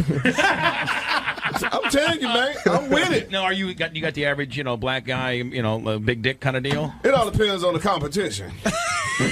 Well, Like, I mean, My dick perform according to the competition. have you seen your boy's dick here? I mean, you Of guys, course you they know, have. You guys probably my compare dog, dicks, that, huh? man. Them motherfuckers right there, boy. Them motherfuckers don't play. Them, They got big dicks, huh? I don't know how big their dicks is, but they don't play. What's that mean, Earthquake? Women go crazy over them. So they're getting Now, some out of puss. these two, which one gets more pussy? Oh, he's married. It's that one right there. Get more pussy. Kiki, you tell him Kiki Barber. Kiki Barber gets He it. walk around with a helmet. He's got red. Yeah. Now, what's the athlete's name? What's his name? His name Kiwi. Go ahead, man. How y'all doing today? Kiwi, man? how can we? We can't even see your. You look at the Unabomber, the black Unabomber. Damn. I mean, Now, how I supposed to come back off that? I mean, you're the Larry guys. Where were you an athlete? Where were you an athlete at? Baltimore, New England. Really? Really? Football, Yeah. baseball. Both. Really? Yeah. College, pro. Pro. Really? What? You Where'd you play college ball? He didn't. You walked on and became pro? In I got both drafted sports? out of high school. Nice. What, do you play for the Orioles? Yeah. Really? And then the New England Patriots? Yeah. I never know. Hold on now. I'm calling shenanigans on that. Go ahead, check it out. You don't come in here live. I can't get a white woman and he played pro ball. And didn't go to college. And didn't go to college. I be trying to help you. Didn't go to college. This is a true story. What position you play? Defensive back, wide receiver? Wide receiver. Wide receiver. What year for the Patriots? 99. Really? Yeah. And how about for the Orioles? I got drafted in 92. Oh, there's a lot of athletes that actually are both, right? Did you? I mean, I'm from Florida. I'm from Florida. You know that we get down. Where like you from that in Florida? What part of Florida? Right out of Quincy, Florida, right outside of Tallahassee. Oh yeah. That's where all we get the down brothers- like that. That's where all the They didn't brothers suck you at FAMU, Florida State. They didn't grab you. Hey man, hey. He didn't go to college. He said, "Fuck you, Bobby Bogdan." Fuck you, Bobby Bogdan. I'm going to play I'm like baseball. everybody else. I like money. I mean, colleges ain't going nowhere. Last time I checked, Florida State was there since 1849. now, hold on. Now, what kind of signing bonus out of high school on the baseball tip? Well, right now none because I spent it all. I mean, how much was it? You know, at that 92 point? style. 92 style. They gave me a little small. I'm embarrassed to say, man. I'm embarrassed to say, don't be man. embarrassed. Back then, it's years ago. I ain't got it no more, man. I got it all on my hands and wrists, You're man. hanging out with Earthquake. There ain't nothing embarrassed. And you're getting more pussy than he is. There ain't Hey, man, I'm married, man. I don't know what you're He's looking talking over his shoulder like about. this. You must be married to a black woman because you're looking over your shoulder waiting for a bowling pin. I am married to a black woman. Yeah, that's why I'm like, hey. No, I mean, like you get 500,000. A little more than that. A little more than that. Damn. And you didn't have any of it left now. Blew it. Huh? You don't have any of it left now? Man, blew it. 18 coming out of high school with 500,000. What'd you do with it? I know I wouldn't have it. What'd you do with it? It's a place called Magic City in Atlanta, Georgia. I know where my money at. It's a strip club up there. Yeah, Up in Atlanta, They're holding Georgia. it for you. Yeah, they're just holding it for me. Yeah, You getting some interest. Yeah, that's all. Yeah, It's like a you know, bond. 8 It's an IRA. Yeah, you know, 10 years, 10, 12 years of Magic City. Yeah, just go in there. That's where it's at. Now, Rondé, what's your deal? Where are you from? This man just gonna keep calling me Ron. What's your deal? I'm from Houston. Houston. Yeah, Okay. I'm a Texas boy, man. And how long you been on the road with Earthquake? Well, we've been friends for about 12 years. Right. Yeah, we've been working out together on the road last year or so, doing it big. You looking for some pussy tonight? So now, is your pussy of choice or black, white, Hispanic, Latino? As long as she was born a girl, it don't matter to me. Man. And over 18. Yeah, I got to be over 18. Now, Earthquake, if you were to put an order in tonight, like, you know, if you could, like... Yeah. Yeah. Would it be white, black? I mean, well, you never had a white one. Well, I'll take a white one. I'll take a sister. Take a Latino. Asians? Asian? Nah. Who's your dream woman? Halle Berry? No. Alicia Keys. Queen. Oh, Lord. I'll make Alicia love Keys. Alicia Keys. Alicia, please, man. Have you seen her complexion? Queen Latifah? I That bitch love is oily as fuck. I agree. She's hot. I'll take Earthquake. Alicia But she's Keys. not Rihanna. Your but boy she's said hot. Queen Latifah. I'll fuck Queen Latifah. And her girlfriend. You get up in the mix. You get right up in the mix. I'll fuck both of them. They're going to have to wait between each other. So Alicia Keys, your dream girl. She's hot as fuck, I love man. Alicia Keys. She's I'd hot. make love to Alicia Keys if she came out of AIDS clinic. And the other sisters. You gotta like see. Rihanna. Huh? Little Rihanna. How about Beyonce? Nah, Beyonce, I had to kill Jigga. Right. You fuck with Beyonce right now, you got to kill him. He don't take losing well. What about Vivica Fox? Is she still looking good or is she hit the wall? Yeah, she a friend of mine. She cool. okay. She all right. She hot. I mean, She's she hot. You Yeah. know. These just jokes. No. He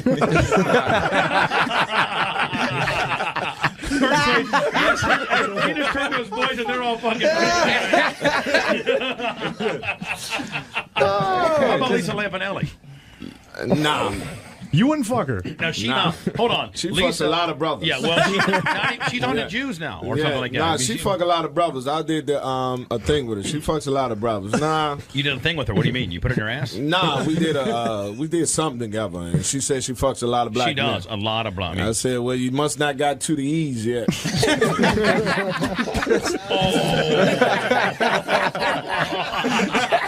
She ain't gave me none of that pussy. Now, how about Ice-T and that pimp?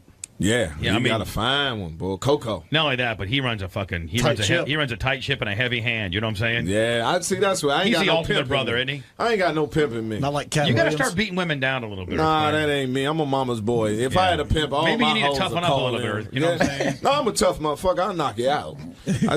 When it comes to a woman, man, it's just like beating on a punk, you know? Now, you were in the military, win right? that. You in Yeah, the military? 11 years? What part of the military? Air Force. I loaded nuclear weapons for a living.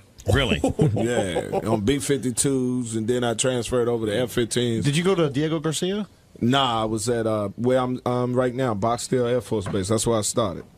Yeah. How'd you make that transition from that to comedy? The war broke out, Desert Storm, when they invaded Kuwait, and I was like, shit, I don't Fuck mind. this. Hey, I joined the military to go to college. I could stay at home and get shot at. You didn't want to fuck with the Arabs, huh? Nah, man, fuck that. Once I found out who the enemies was, I'm like, shit, they blowing themselves up. Shit. Now, have you gone over and supported the troops over there for a comedy act or anything like that? Yeah, or? I believe in soldiers. I'm just not a soldier. Right. But I mean, would you go over there How and about perform Soldier for Boy? them? How about Soldier Boy? Yeah, Soldier Boy cool. I don't know his dance, though. Fuck him. Yeah, that's too many moves for me. I get tired of that shit. I'm the two-step guy.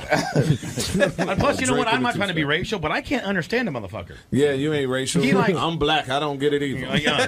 I mean, he like cuts off his words. He's so fucking lazy. He won't even say like, he wouldn't call himself Soldier, but a soldier. I mean, I can't even understand it. Yeah, that's how it These is. two That's brothers that look at me and say, slang. "Look at that fat white motherfucker, stupid bitch." That's that slang. Can you guys understand what the fuck he's saying? He don't even say half I the don't even words. listen to it. I got me some bathing names. What? Yeah, well, I understand every word of it just about.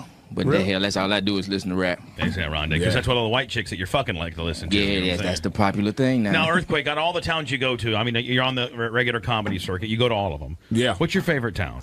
Atlanta. I'm ask your boys that too. Atlanta and Miami. Okay.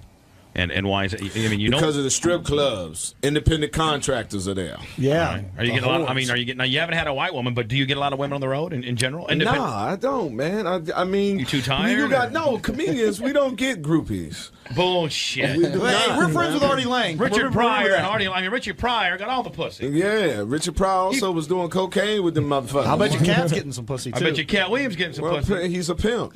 Now, what about? We gotta pimp you up. You know what comedian's hot is that Melody Camacho. Do you know her? Yeah, Melody is hot to you. Yeah. Wow. Okay. I went and saw her she's open up my for girl. Cat. I went and saw her open up for Cat. She was pretty good, but I was like, damn. No, she's funny. Yeah, but you know what? You're Thought she was looking hot. forward to Yeah. after this movie. Fuck yeah. After this movie, you're going to be on a whole new level. I mean, you're going to be in your first Don't movie forget doing about that us, thing. bitch. Don't forget about us when you get to be big time. Then you bump up into that upper class pussy that you're looking for and the groupies. The bitches are going to be spreading it for you when you're moving. And then once they fuck you over, it even costs you more money. We'll never get that again, motherfucker. It'll be paperwork, motherfucker. I got a 69. See that chick out there? I got a 69-page prenup. Damn, Yeah. I don't even need. Mine ain't gonna be that motherfucking long. No. You get what the fuck you came in with. I get what I came in with. Peace. Sign here. Sincerely, fuck you. Get it notarized. That's right. Ain't no more of that. And have one of your boys witnesses, and it's fucking law, baby. Yeah, it's law, man. Ain't no leaving. Fuck that. Earthquake is in the house. Love Earthquake.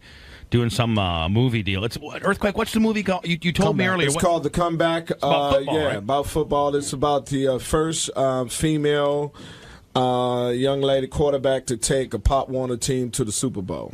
To the Pop For real? Warner I mean, it's a team. real For story? It's a real story. So is this like a drama? Yes, it's drama. Total This is drama. comedy? You're not gonna be being drama. Earthquake and it's being total crazy? Drama. So hold on, are you drama. Earthquake? And then at the end of the day, you screw her or what? Yeah, nah, I'm just she a kid. Man. Oh, I'm sorry. Yeah.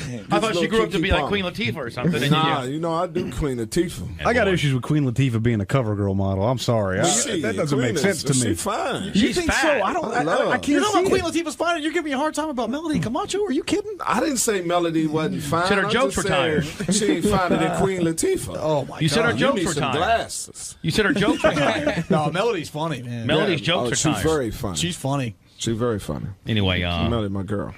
Earthquake, thank you so much. You and Thank your you boys. for having me. Thank you so much, and thank you for you and your boys, and Yes. the Baltimore Orioles / New England Patriot that wasted $500,000. Oh, I got an email that he left the New England Patriots weeks before the Super Bowl and didn't get a ring. Are you What? shitting me? Is that true or not? You got to just bring that up, man. No, I just got an email. Hey, you know who he looks like? You know who he looks like? I'm over here. Hey, I'm you know over who he looks like? Y'all making me feel bad looks about like losing all Keyshawn. my money, and you gonna bring that up, man. Hey, you look like Keyshawn. He said he look like Keyshawn. Nah, He wish he had Keyshawn's money. Now what happened? If I were you, I'd go around saying I was Keyshawn. Now hold on now. You're wrong. Hey, Earthquake. What's his name? What's that guy's name? Keevy Baker. Keevy Baker. Yeah. You went to Patriots in '99, and you get off the fucking phone, man. Hey, man, doing business, man. Business. Now listen, man. You quit the team weeks before the Super Bowl I didn't just quit the team. I was hurt. What happened? Just a little tore ankle. That's No, man. There's some bullshit behind that. Come a on, little tore ankle. Rhonda, help me out. What happened on the deal? Did you have some beef? Did you have some beef with the coach? Was it coaching beef? It was coaching beef, wasn't it? Yeah. Belichick fuck with you? He still got a tape. He got the tape that gonna bring down the New England Patriots. Oh. See, you need to listen to Earthquake. He was trying to get paid. Earthquake needs to represent you, bitch.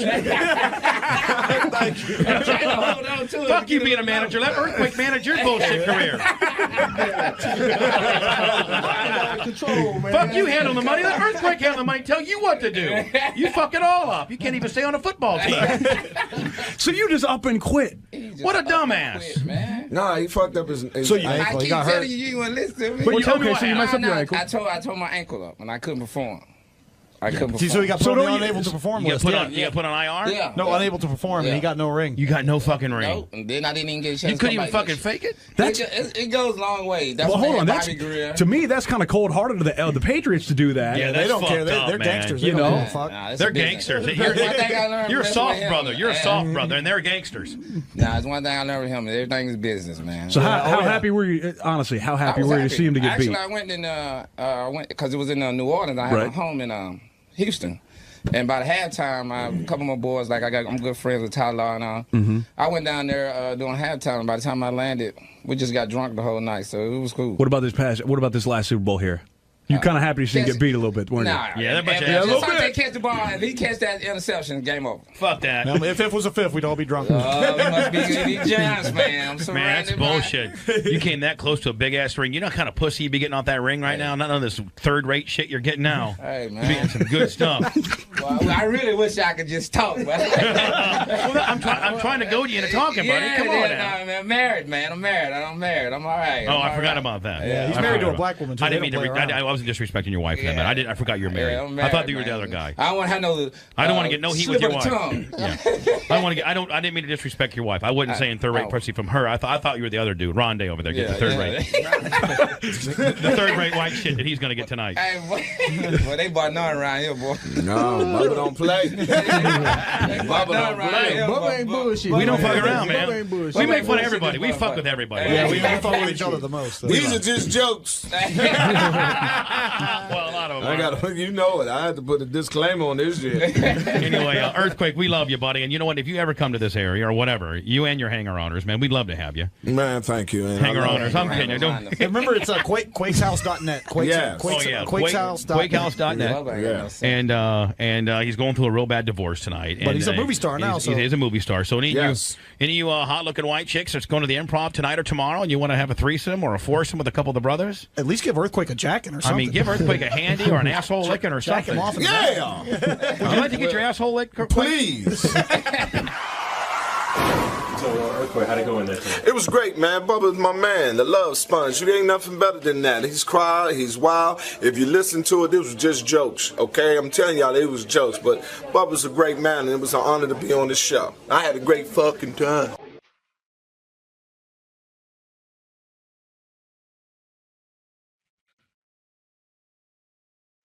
Thomas, stand-up comedian. Been working in stand-up for about 10 years as both stand-up and as a writer.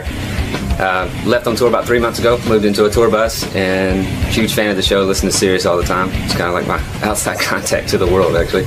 And always thought the Howard Stern room was the toughest room in the country, and I figured if I could come in and do a little bit of my act and pull it off in this room, then maybe I'm on to something. So Howard and his shows are sort of a benchmark for how far you've come comedy-wise? Hopefully, I mean, that's what I hope that, you know, if it all goes well, you know, I guess I'll find out one way or another here this morning. As a fan of the show, you know that sometimes it doesn't go well in here. Well, as a comedian, I know it doesn't go well. Right. So I can't imagine. Just imagine it's going to be amplified about 10 times that, you know, in the room. But, you know, what are you going to do, man? Either way, you're still going to continue on with your comedy. Well, I'm kind of past the point of no return at this point with it. But, yeah, I hope to be able to, you know, get at least a gauge of where I'm at. And maybe if I should spend the next year continuing to open for other comedians, or if I can actually step up and start headlining like I've been doing the last few months and continue to go that route. All right, Jamie. Good luck today, man. Thanks, man. All right. Speaking of comedians, so I get a letter from a guy. Yeah, this is interesting, this story. I get a letter from a guy named Jamie Thomas, not to be confused with Jay Thomas, who will be here on Friday. But Jamie Thomas writes me, and he says, look, I'm a comedian. And, there's Jamie Thomas. Oh, hey, man. Oh, man. What happened to you? I didn't know who that was sitting out there. I would never have guessed comedian. That was Kenneth Keith Kallenbach. Bro, where are you from? You look like you're from, like, the hills of, like, West Virginia. Alabama. Alabama, yeah. That's what I thought, that's what bro. you look like. I would guess rum runner, moonshine seller. When's the last time you ate, dude? It's been a couple days. Yeah, you're a skinny dude, man. You know what he looks like? And I'm not casting any aspersions here. I don't know you at all. But you look kind of like a meth head. Do you do meth? Do you do crank or meth? The 300-pound guy is selling you? Yeah. Well, I wish I needed. What's going on with the teeth? You can't get them fixed? I mean, you're in show business, right? Well, obviously just starting out. So. All right, you're just starting out. So Jamie is a guy. He writes me a letter. He's a sincere guy. He said, I'm looking him over going, now, if I had to pick a profession for him. Serial killer? Well, he could be a very funny comic. I'm sure he is. Of course. So anyway, Jamie wrote me a very passionate letter, and he said, look, you know, I had this burning desire to be a stand-up comedian. What was he doing while he was burning? Well, let me tell you what. He's a married man. He's got 2 kids. Wow. Say goodbye to them. And I'll tell you, 3 kids, sorry. 3 kids. And you know what? I'll tell you how much. Your wife must be so proud. I'll tell you how much he put himself on the line. And Jamie had an engineering job. Good job. No. He made money. What railroad? Yeah. What does an engineer do, honestly? Actually, I work for it's a big company. I was a computer engineer for like programming and stuff for TiVo software. Right. So you were making a good living, right? Yeah, great living. And Jamie, unbeknownst to his wife and his children, quit his job, and he went out and started doing stand-up comedy. They didn't know a thing. They didn't know a thing until 14 months later. They couldn't pay the mortgage on the house. And Jamie announced to his wife, listen, the reason I can't pay the mortgage is I gave it all up. I quit. Now you do have a responsibility to your wife and kids. I mean, that's a bold move, isn't it? Don't you think you should discuss something like that with your wife? Yeah, in hindsight, but that was just kind of the way it worked. Or went. All right, so you lost the house. They had a beautiful $500,000 home in Georgia, right? Yeah. Which gets you an estate in Georgia. Oh, my God, they own half the state. It was like 6,000 square feet. They sold the house, and they bought a tour bus, and Jamie put his kids and his wife on a tour bus. Now the kids aren't getting any education. They're very young. You want an idea what this tour bus sounds like? Will was trying to interview Jamie yesterday.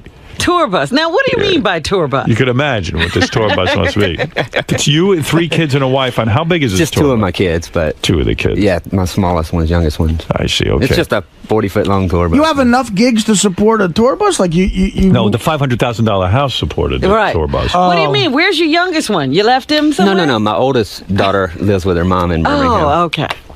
I had a daughter when I was in the military. Oh. Oh, boy, this is complicated. She's lucky. It gets there. Yeah, she's real lucky. Who does she live with? Her mom. Her house doesn't have wheels. All right, so 2 of the kids live with you. Yes, sir. And your wife. Yeah. Just to give you an idea what that sounds like when you pack 2 kids and a wife in a tour bus, just listen to this as Will attempts to interview Jamie yesterday. Hey, you knock it off. What happened? Hey, come on.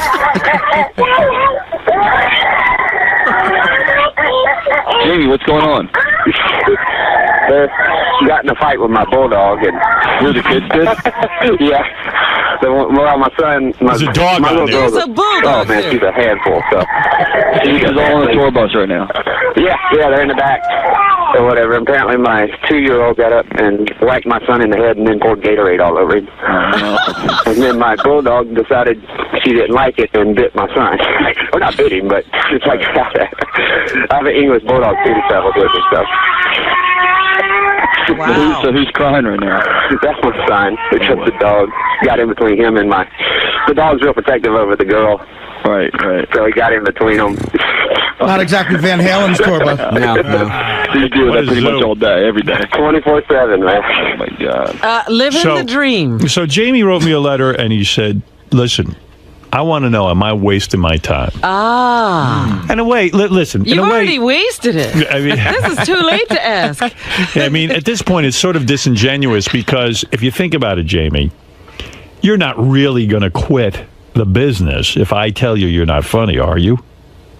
No, not quit. I mean, I think I am past the point of no return. But, right. Well, I have to. I mean, obviously, this is exactly what I did in life when I was 23. You know, Yeah, but you didn't have kids Right. and a house. Exactly. But so I can't get on it for this. I support them. You got to chase a dream. But how far along are you, though, Jamie? Like, how far? How many gigs have you done? Have you made any inroads? Do you have an agent who books you? Like, how far are you into the whole thing? Yeah, I've been doing well. For the last year, I've been headlining, doing 45 minutes. Doing. Oh, really? Yeah. Oh, no kidding. That's tough. That's pretty You've good. gotten somewhere. Yeah. Howard, ask him how much he makes for a headlining gig. How much do you make? Like $200-300 a gig. 200-300 bucks. Two or three.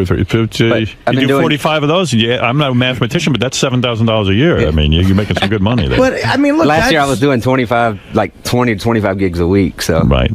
Shows. Right. So you're really honing your craft, is what you're saying. Yes. I see. And you want Howard to evaluate?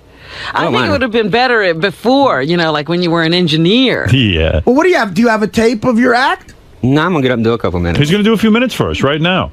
Oh, well, all right, great. That's pretty brave. That's very brave. That I mean, is look, incredible. if you can do 45 minutes, that's great. And you had it depends on the quality of the 45 minutes. Well, I could do 45 minutes. Jeff but- the drunk can do 45 Right. minutes. But comedy club audiences, if the first 15 ain't good, you ain't gonna get through 45. Right. Now, are you going to be able to take honest opinions from myself, Rob and Artie, even Fred? Are you going to be able to? Yeah, that's not a problem. Not a problem. All right. Well, you How seem is your wife dealing with all this? Is she a happy woman? Well, considering she found out about everything 2 weeks before Christmas, she's great. She's been just supportive. Where are your kids and wife parked right now? I mean, honestly, where I had are a you? gig earlier this week in Stroudsburg, PA, up in the Poconos.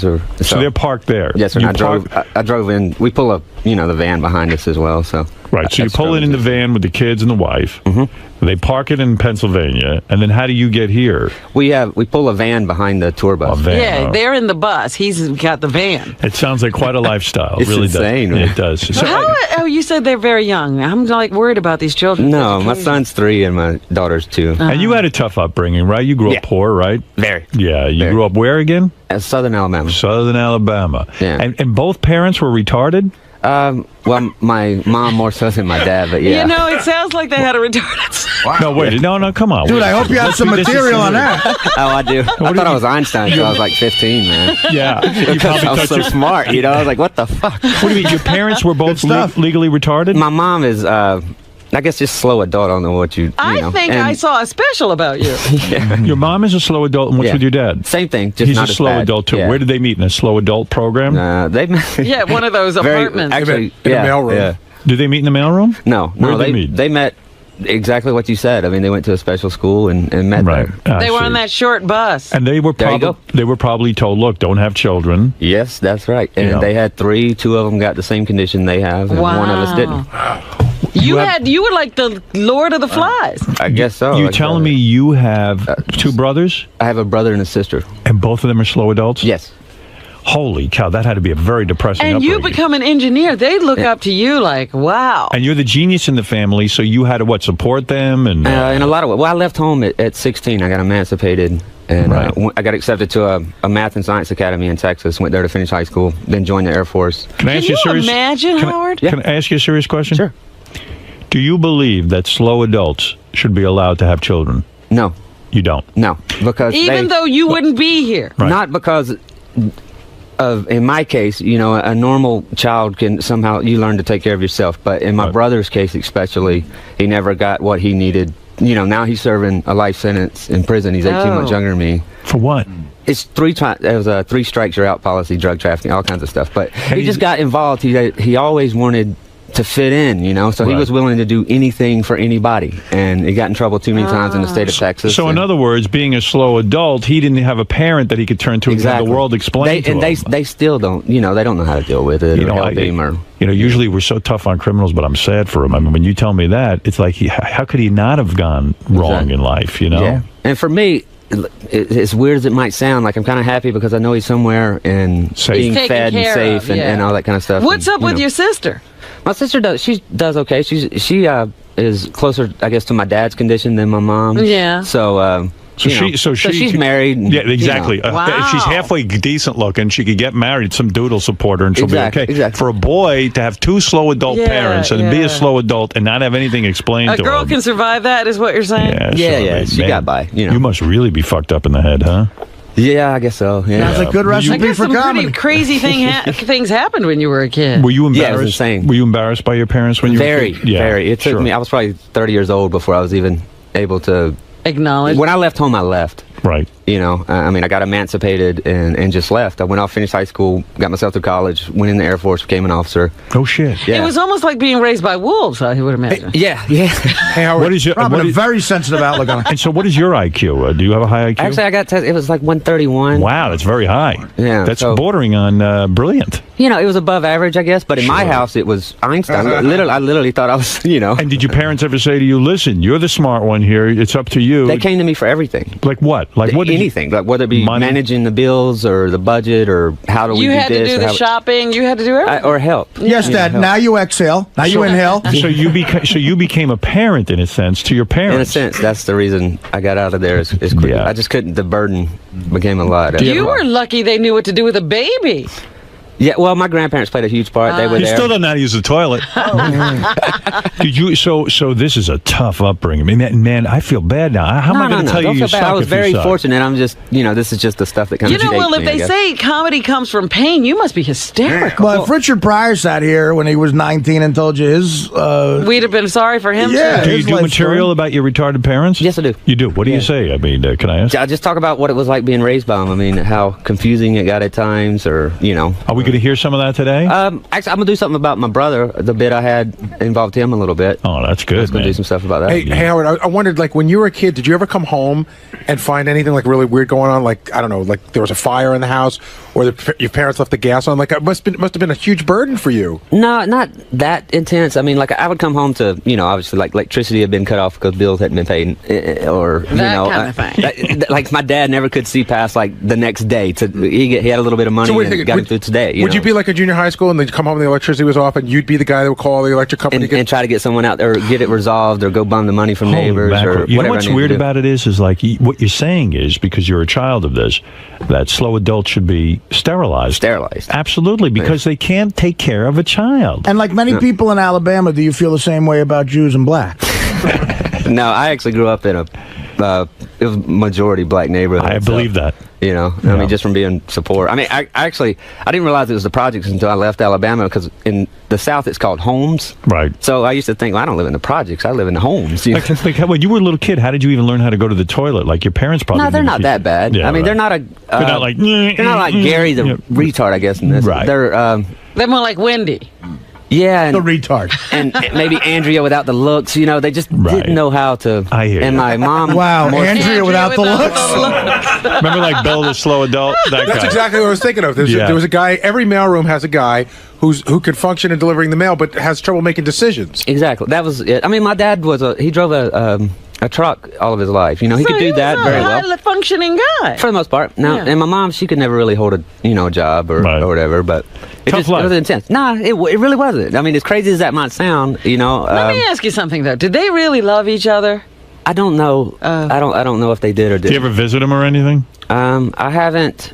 I seen my dad recently for a brief moment. Did he recognize you? Yeah. See, when you say it wasn't a tough life, your actions indicate something different. You haven't even visited them in how many years? No, I have a lot of anger. Now, that's a whole different thing. Okay. But as far, I mean, the things I've been able to accomplish and go on and do on my own, and my kids, my wife now, the family I'm married into. Let me ask you I feel something, very blessed. Were you scared your kids would turn out slow? Very. Terrified. Yeah. Terrified. And they're all right. They're I mean, unbelievably smart, actually. They're all Great. midgets. They're all midgets.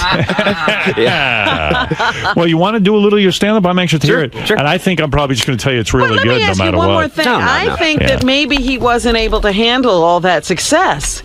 He had to mess up his life. Yeah, maybe. Because he's so used to dealing with messes. I don't know, man. Yeah. He's kind of dealing with a mess right now. Oh, boy, did he make a mess. Gary in Boca Raton, Florida. You're on the air. Gary in Boca Raton. Go ahead. Hey now. Hey now. How you doing, Howard? What's up? Hey, let me ask you a question. Does this guy, Jamie, is his parents retarded, or maybe his grandparents? I mean, not his. No, his parents are retarded. Where have you been? He meant the grandparents. I mean, his grandparents. Oh, Are they grandparents. retarded too? Were your grandparents slow? Do you know that? No, they were fine, I guess. They were all right. So he's the only one in the entire family that's retarded? Yes. He's this normal. guy can just stand on 45 minutes alone with this comedy. Well, all right. Let's go and give Jamie a shot. This is Jamie I really hope he's Thomas, and I say you're funny anyway. funny. I really hope he's funny. I hope he's killer funny. But this is a tough way to do stand-up. I would feel weird. No, I wouldn't feel confident doing it at this point. But that's how funny he's got to be. Should we bring in more people, or is this like? Do you want a bigger audience? I think that'd be good. This is fine. Yes. Okay. He's probably used to this number. See, he's a real pro, Artie. Not, you're a little bit of a baby. I gotta tell you, yeah, I'd be intimidated by this. This guy gets right up. He doesn't care how many people are in the room. You probably played rooms as small as this. Smaller. That's right. All right. Go ahead. Jamie, I'm turning Jamie Thomas, everybody. You decide. Should Jamie stay in stand-up comedy or not? All right. Go ahead. Well, like I said, I got a big, huge family in Southern Alabama, and we used to get together every holiday for meals, stuff like that. And my grandmother used to cook Christmas dinner. She'd cook night and day, and we'd all show up, me, all my cousins, and all that kind of good stuff. And, she'd get a little tired. And my grandmother was this big, huge 350-pound lady, nice Southern belle, and she would never fart in front of anybody. But after she'd get through cooking dinner, she'd always have to slip and go take a nap now. Now, when my grandmother would go to sleep, the funny thing about her was she would snore. I mean, so bad that it would actually just shake the house. And my cousins and I, we'd sneak back into her bedroom because once she started snoring, we knew it was coming and everything. Now, when my grandmother farted, it sounded like a motorboat just in water. I mean, just water. I mean, it was like, woo! And we used to dare each other to go stick our heads under the cover and see what it was like. And everything. So one year we're back there, we keep taking turns going in to see how long you can keep your head under the cover, and she'd fart all over you and stuff. So my brother comes back there, who's, retarded. And my brother, he always wanted to please. Now, all we did was just stick our head under the covers, but of course we tell my brother, you got to get your face as close to her ass as you can. Now, I don't know if you've ever seen a 350-pound lady fart in a retarded boy's face, then wake up to have that retarded boy stuck between her legs, but it is the craziest shit you will ever see in your life. Right. Now, my grandmother wakes up one time and here my retarded brother is literally stuck between her legs because she's a big lady, and she's just yelling because she doesn't know what's going on, and every time she yells, a fart would come out and just blast her in the face. That's it? Well, Will said just do a minute or two. So all right. Okay. I mean, I can do other stuff, I guess. What the hell happened? One story? One story. That's all you gave Jamie? Go ahead, Gary. What is this? Can you do another minute or so? Yeah. All right. Go ahead. All right. I was rolling with you, but then it got cut off, kind of. Felt like it died in the middle, right? I could have. I was just trying to keep it slow. All right. Rob, what do you think so far? Well, I think, this is part of his stand-up act and probably works better in a nightclub. This wasn't the right sort of It's also not how you start momentum. Right. It's not how you start an act. Like, he wouldn't come out and start with that. Like, no. Just give us your first 2 minutes. Can I say one thing? Go ahead. Just, that's a funny story and stuff, but in a club, do you have any bits that have more, definite set-up punchline type and that stuff? people can relate to? That's a funny story, and it's great to tell stories, but do you have any stuff that's, set up punchline more like a... Yeah, you got to traditional stand-up. Yeah, you got to warm up the audience. Hey, by the way, I was just trying to jump into something. You also said you're a computer guy. Can you fix our computers? And if this doesn't work out? If this doesn't work out, maybe I'll go back to it. I just nervous. Give us another minute or so. Go ahead. If you got anything. How do you start? Yeah, how do you start? How do you start your act normally? Right. Well, just last night I came out and said, all right, it's that time of year again where the president, it's time to vote for the next president and everything. And I was in the military for 6 years serving under Clinton. And we used to travel all over the world, and there's some crazy places to go and everything. But the idea of having a woman in office just scares the hell out of me, because just like any American boy, when you look at a woman, the first thing you think is, can you fuck her?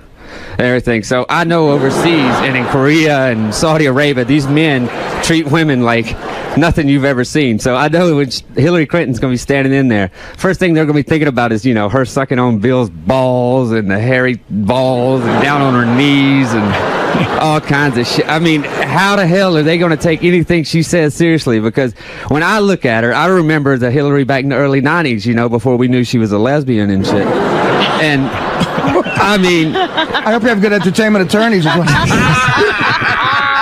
so I like this. In other words, you're saying that if there's a female president, these guys overseas are going to see her just sucking balls. Yes, Jamie, where'd you do that last night? Just at an open mic over in PA. In Pennsylvania? Yeah. Like the Philly area? No, Strasbourg. All right, Robin, should he stay with stand-up comedy? Geez, that's a hard call. If you like living in the bus, go ahead. How long have you been doing it?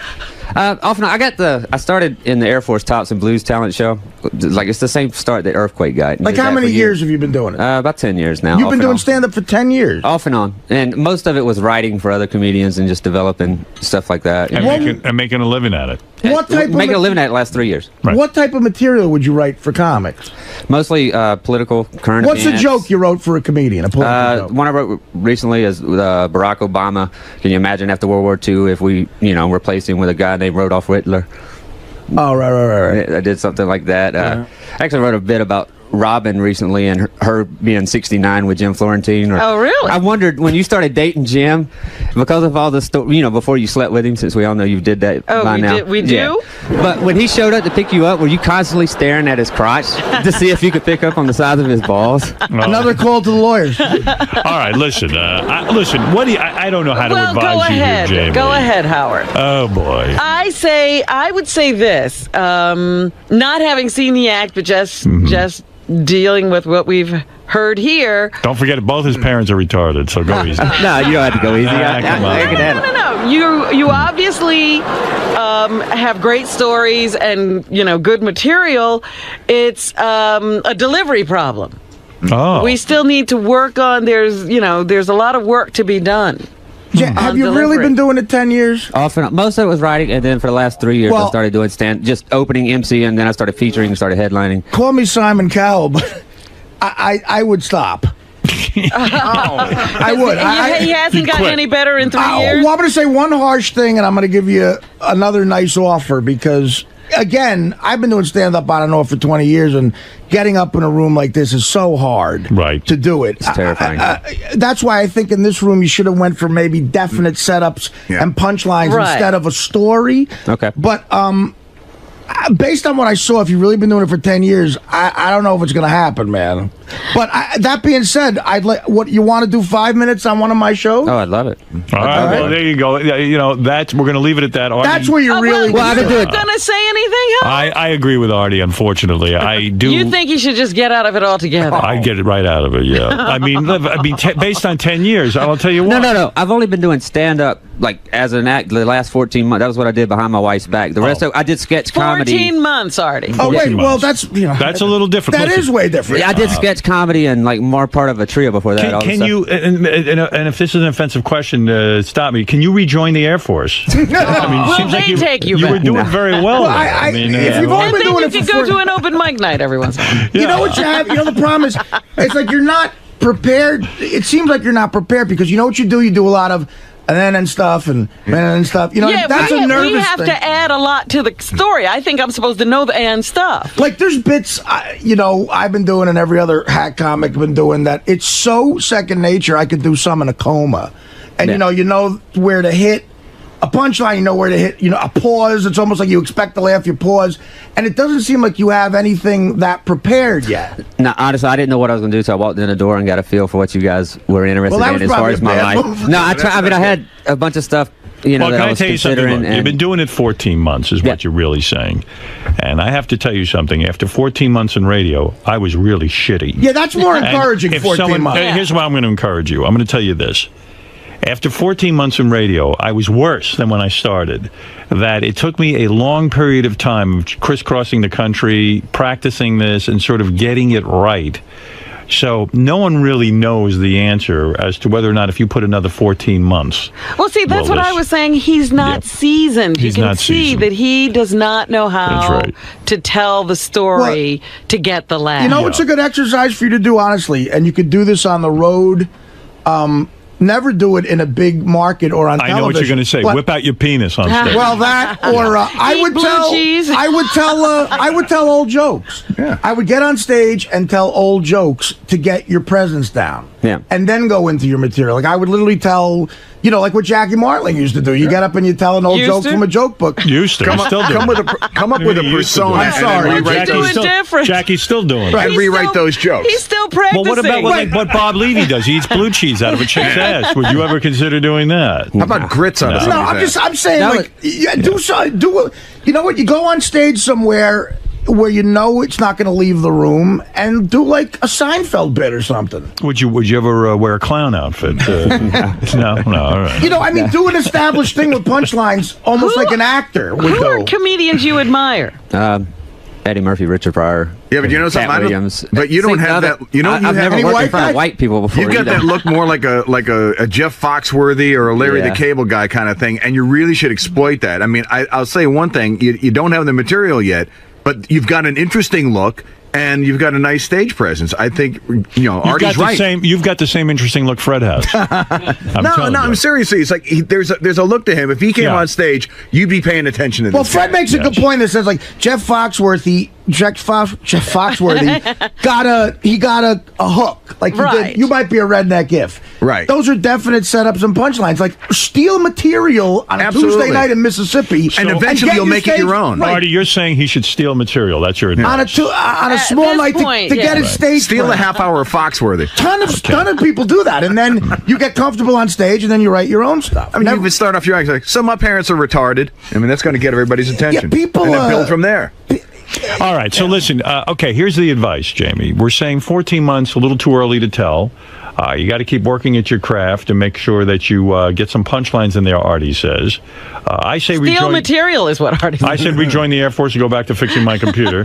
No, I am telling you definitely that you can't judge somebody in the embryonic stage of a career unless you're like this breakout brilliant comedian. So you got to keep working on the craft, and that's what it takes. And that was the whole purpose of this year when we threw everything in. I just wanted to go out and work as many gigs as I could. And That's by the way, get it on stage as much as you can. It's the best thing in the world. It really is, because you'll get better every time. But again, this will put it in perspective. If you really have been doing it for 10 years, I would tell you to quit. Yeah. How many years did it take you to get about 18? Comfortable. He just started getting comfortable last week in Atlantic City. I'll tell you, on and off, comfortable. It took me 4 years to pass at a club in New York City, which, you wait online, you go on stage, and you got to pass. It took me from the ages of 22 to 26 to pass at my first So club. that's the point. I mean, you got to keep working at You're this early thing. in the whole thing. You're early. But, yeah. All right. Check out Jamie Thomas at myspace.com/comedian Jamie Thomas. That's right. myspace.com. I guess it's / comedian Jamie Thomas. myspace.com comedian Jamie Thomas. Hey, Howard, can I just, you know what? Yeah. Can I plug where you're going to see him with me then? And I'll give you a nice payday. I'll give you like $500. You do 5 minutes, and it's going to be down south.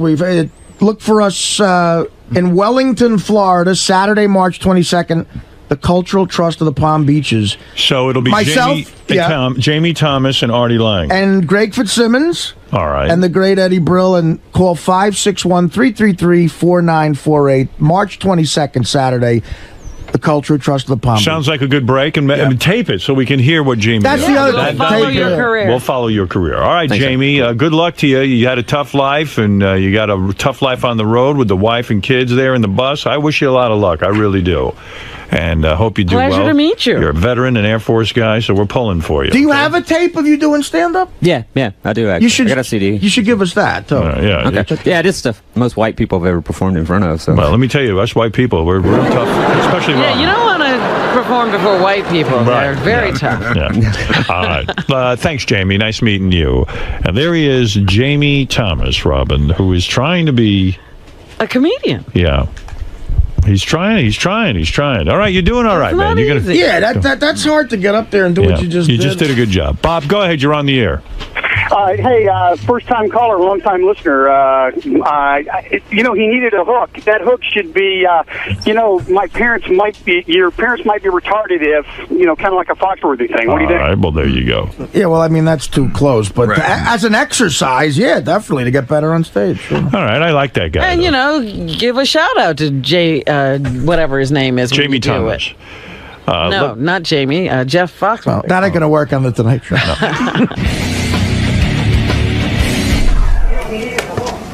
Hey, Jamie. What's up? What's up, man? Can I talk to you for a second? Hey, come on over here. So, not a horrible review, man. Not fucking horrible, man. You're not happy with it? No, I had no idea what I was doing, so I went in. I couldn't decide and went with the wrong shit. But they didn't give you a completely bad review. They sort of said, work on some delivery. They saw a definite potential for, Yeah, but I've been doing it longer to know that, man, I should have.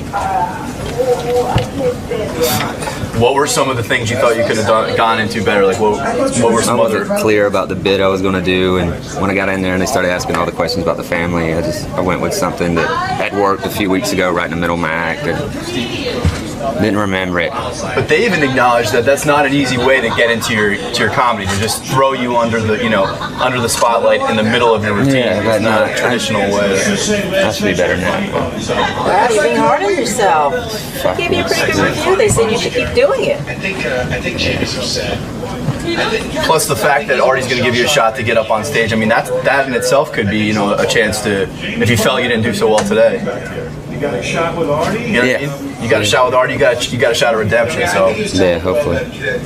Feels like I just didn't go with the right material. No, it's cool. John, you're on the air in Boston. Go ahead. I can't stand Robin. Thank you. What? I can't stand you either. I thought she was just being incredibly nice. You're giving comedic advice. What advice do you have? I happen to be a huge fan of comedians. And I'll say. And I've slept. Never mind. Wow. She's sleeping with one.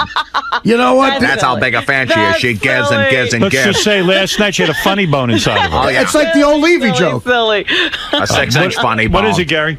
I think Jamie's upset. Why? He looks kind of depressed. I think he's a little shell-shocked, and I think he feels like he went with the wrong material, and I think he's a little bummed out. Jamie's bummed out. I thought he got some good feedback here. He got a shot with Artie, and we've said that he's a beginner, and he's got to. I think he was telling Will that he feels like he blew it, that he didn't go with the right material, and I don't know. He looked a little depressed walking out. Well, I've had that look a million times. I mean, honestly, do you know how many times I've bombed and every comedian's bombed? I mean, I bombed as recently as like 3 weeks ago. And it's not an easy thing to do. Well, tell him he should come back here in 2 years, and his parents are welcome here anytime.